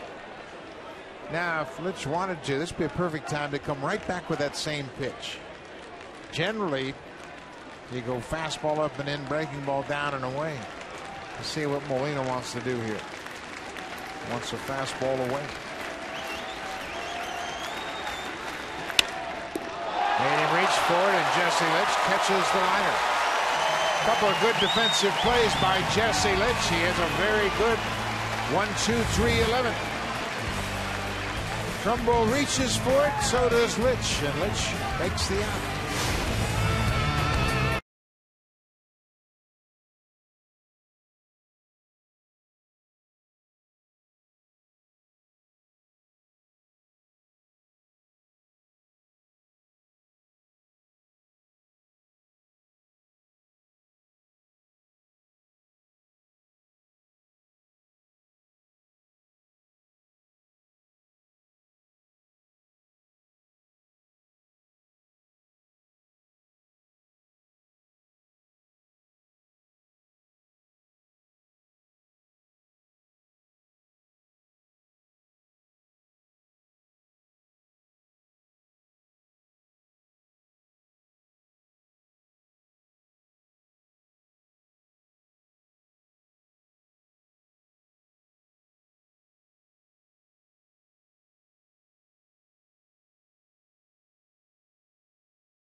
10 games for the Angels. Pitched in the big leagues for a couple of different teams. He was originally signed by Atlanta, traded to Seattle, now here with the Angels. Jose Bautista is going to get a quick scatter report on Ramirez.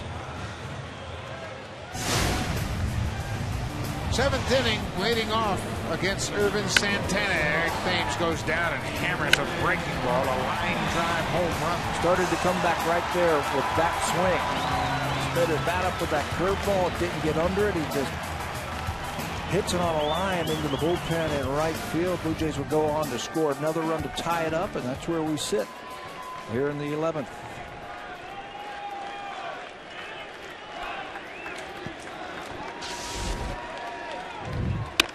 Bouncing ball over the mound. Ibar on the first base side of second. Good play. Great range. He's a good shortstop. Ibar. Third most total chances in the American League. Third most putouts in the American League. And he shows his range and arm right there. So Ramirez looks like he's going to leave with a very quick job. Got one batter, got one out. Garrett Richards will come on when we come back. Jose Bautista will bat with one out.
Adam Lynn back over. Remember, Las Vegas and Salt Lake City play in the Pacific Coast League together.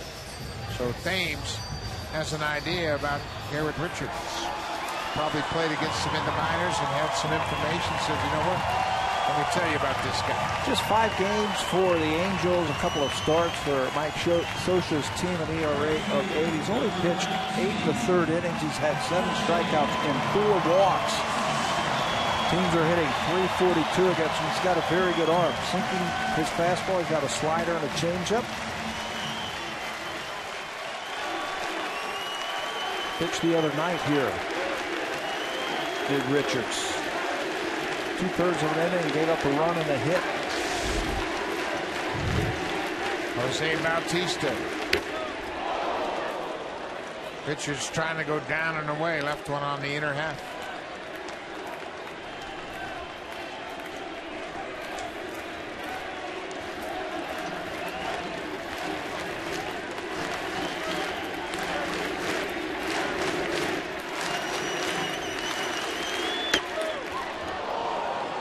Tailing fastball. Bautista hit it off the end of the bat. Got a good arm again. 96 miles an hour for Richards. He is ranked as the 7th best prospect in their organization when the season started.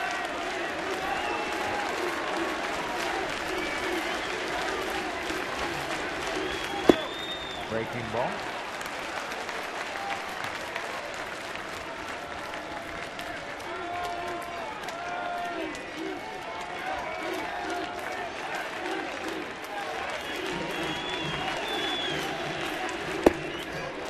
Bautista lays off.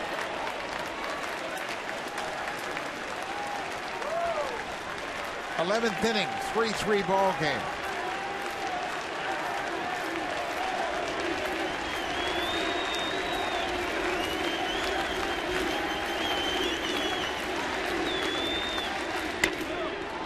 Breaking ball popped up. Howie Kendrick, the second baseman. 2 down. But that ball stayed on the inside part of the plate. It certainly did. Bautista not real familiar with what Richard throws, wasn't real sure, just got underneath it. I'd like to have that one back.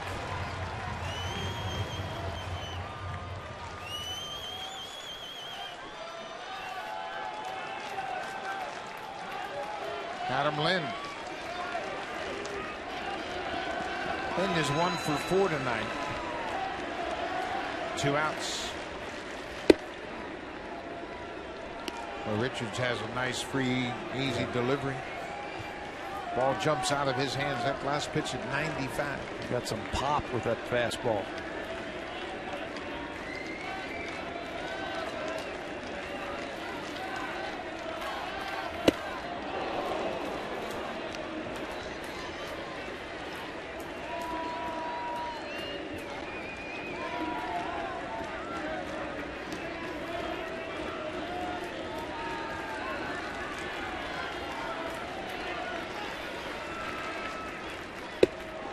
Ball gets away from the catcher, then strikes out. He'll be tagged out by Mathis.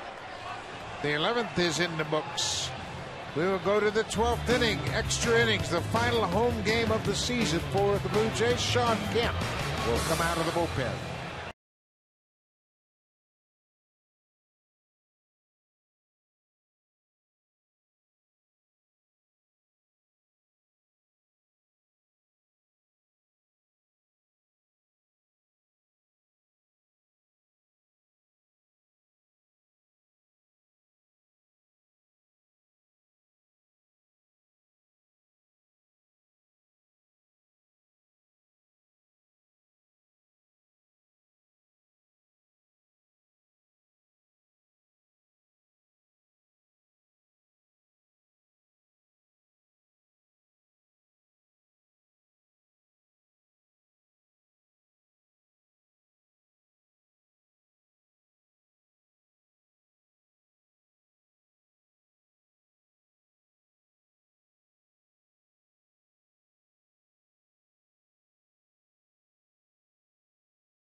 Well, bullpen's done a great job, obviously, as we're playing here in the 12th. Did a lot of 1 innings. First by Jansen, Francisco Carreño, Litch, and now Sean Kemp in for his 63rd time. He is tied for the 4th most relief appearances in the last 2 years. Used a lot, and he's done a good job. Alberto Callaspo, the switch hitter. Callaspo hit a home run way back in the 2nd inning. That was today? That was today. I thought that was yesterday. Long time ago, off Henderson Alvarez. That was 5 pitchers ago. Ball on the strike.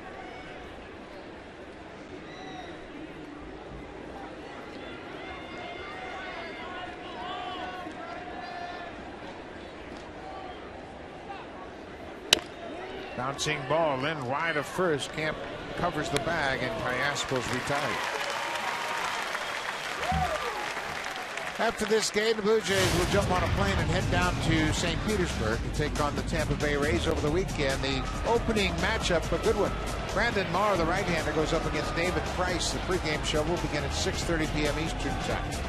Saturday, Ricky Romero, Jeff Neiman. Sunday, Brett Cecil and Wade Davis. 3-game series. Tampa Bay still hoping to run down the Boston Red Sox. Yeah, Blue Jays looking to make life a little miserable for them. They are in New York, and they're still playing. It's the bottom of the 9th inning in New York. Tampa's got to do the same thing that the Blue Jays have to do tonight.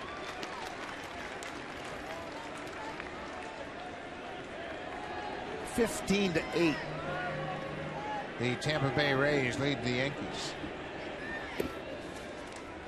Interesting situation in that game. Bartolo Colon started for New York, and he didn't fare very well. Colon went just 3 innings. He was charged with 5 earned runs, gave up 7 hits. Wells goes after that sinking fastball. They have stayed down there to him. He's a very good high ball hitter, Herder Wells. But you stay down there with that little sink, and he just tends to roll over, swing over the top of that ball.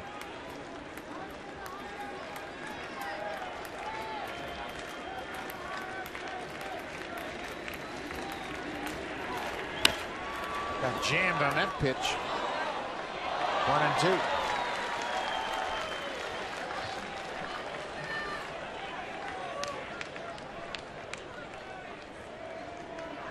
The Angels will fly to California after this game, and they've got a long trip ahead of them. They play a night game tomorrow night against Oakland in Anaheim. But they are going home. Heading home, they can sleep in their own beds. And they get Gio, right? Gio Gonzalez. Gio Gonzalez opens up the series for the Athletics.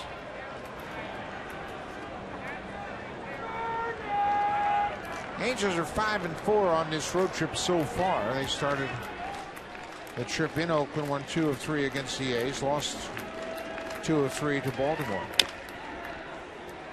And they've won the first 2 of the first 3 here.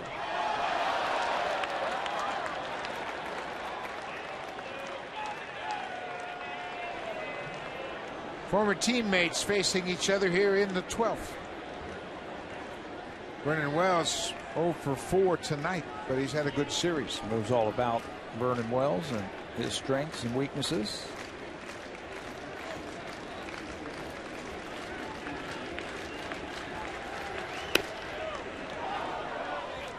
John Farrell, the manager, his first season coming to an end quickly. There's just 6 more games after this one. And John, his staff, the front office, the scouts, they will come back to Toronto after the series in Chicago and have meetings for 2 days. So you go over the season, go over all the players, evaluate where they are, where they need to go, strengths and weaknesses, and do it while it's fresh in your mind. Camp. Wells is retiring. They'll also talk about the 40-man roster, who's eligible, who should stay on, who should take off, start to set up their whole organization. Bring in scouts, bring in all the front office people. Those are fun times. When the season's over, you can start really getting your act together, what you're going to do in the off season. Think about what you need and where you might be able to find it. Edward just chases that breaking ball. Had a single in the 7th off of Henderson Alvarez.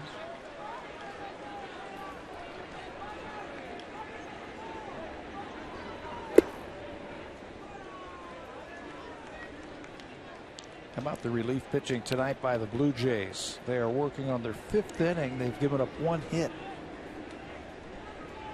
Casey Jansen gave up a bloop single. It should have been caught in center field by Meiser Sturis. Just blooped it in front of Rasmus. That's the only hit that they have had since the bullpen came in.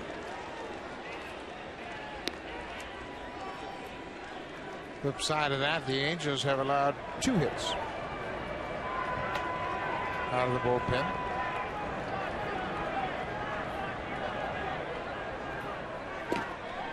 Like they have a contest on how many pieces of bubble gum they can put in their mouth. I told you Brett Laurie was going to drive everybody nuts. Let's go. Couple more pieces.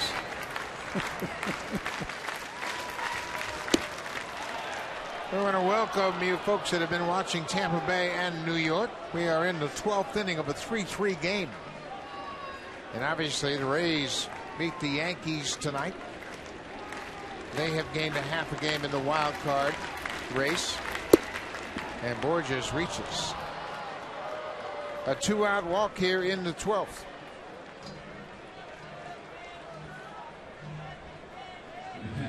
Sean Camp, the 5th Blue Jays reliever. Henderson Alvarez went 7 innings, gave up 7 hits, 3 earned runs. He left the game in the 7th. Blue Jays tied it in the bottom of the 7th. And I think Jose Molina is now going to go out and talk with Camp just to remind him that Borges can run over there at first base. 22 steals. He's been thrown out 7 times. Let's go ahead and get the batter. 2 outs. Don't worry about that guy.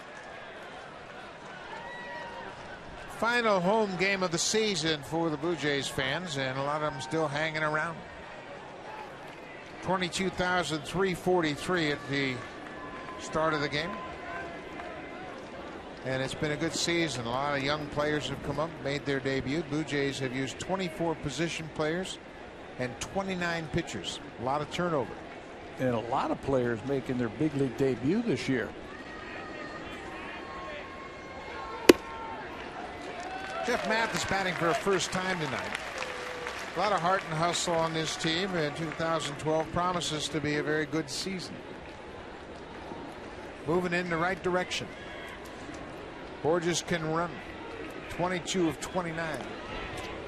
Right now, though, he doesn't have a very big lead over there at first base.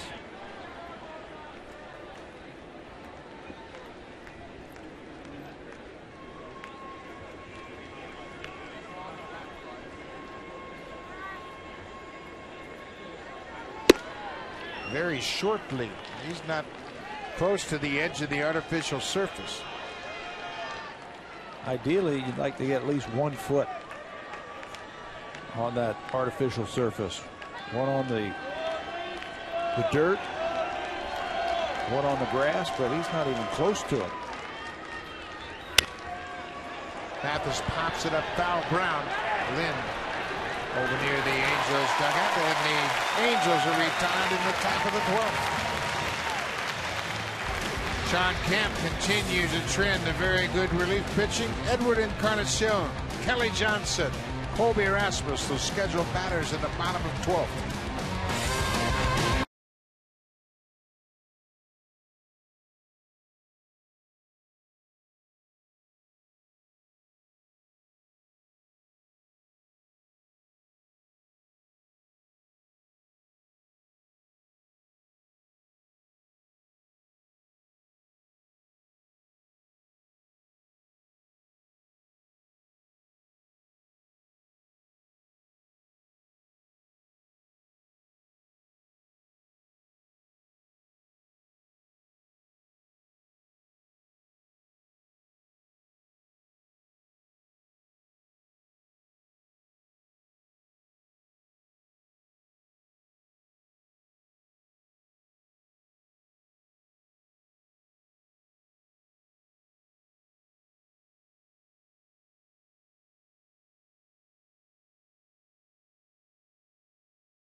his right hand. He took a ground ball off that during pregame drills yesterday. His season is over, but boy, what a season it has been for Brent Laurie. You combine those, there are AAA numbers and his big league numbers, 27 home runs, 86 RBIs. He also missed about 5 or 6 weeks in the middle of the season when he was hit on the hand.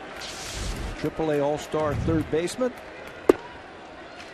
Laurie for the season got 150 at-bats in the big leagues. He had 8 doubles, 4 triples, 9 home runs, and 25 RBI. Not eligible for Rookie of the Year next year. Nope. Got too many at-bats this year. But he knows now what he has ahead of him. And it's a bright future. Encarnacion, Johnson, and Rasmus. Bottom of the 12th. The Blue Jays are perfect 10-0 in extra innings here at home.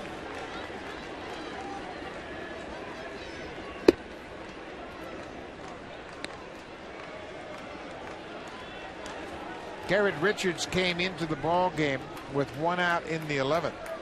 Horacio Ramirez retired Eric Thames to start that inning, and then Richards got Bautista and Lynn. Catch one of these pitches out in front. Right here, Eddie. Pop one out of here.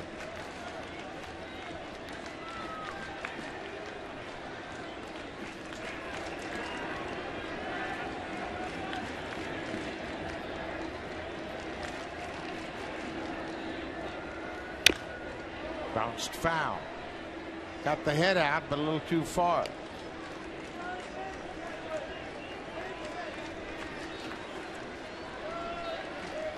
Blue Jays have scored 3 runs on 8 hits. They have not committed an error. The Angels have scored 3 runs on 8 hits, and they have committed an error.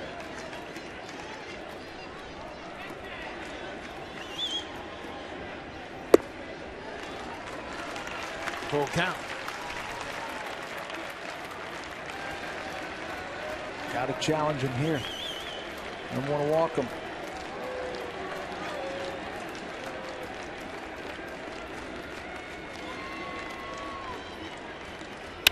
Breaking ball, high, deep left field. Home run! Edwin Encarnacion has walked off the Angels. The Jays 11-0 in extra innings at Rogers Center. What a way to wrap up the home schedule. With a walk-off home run, here comes Edwin. Touches home plate, and the Blue Jays do it again.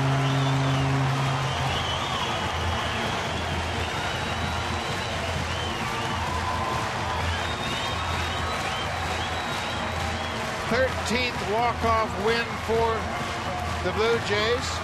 13th walk-off loss for the Angels. Hanging breaking ball, and Encarnacion knows it. He knows he got enough of it. Is it going to stay fair down the left field line? Certainly. Right off the Sportsnet sign. Encarnacion walks off the Angels for a second time this season.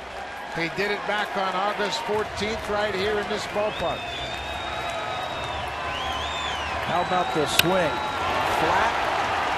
Stays in the hitting zone a long time, and yes, sir.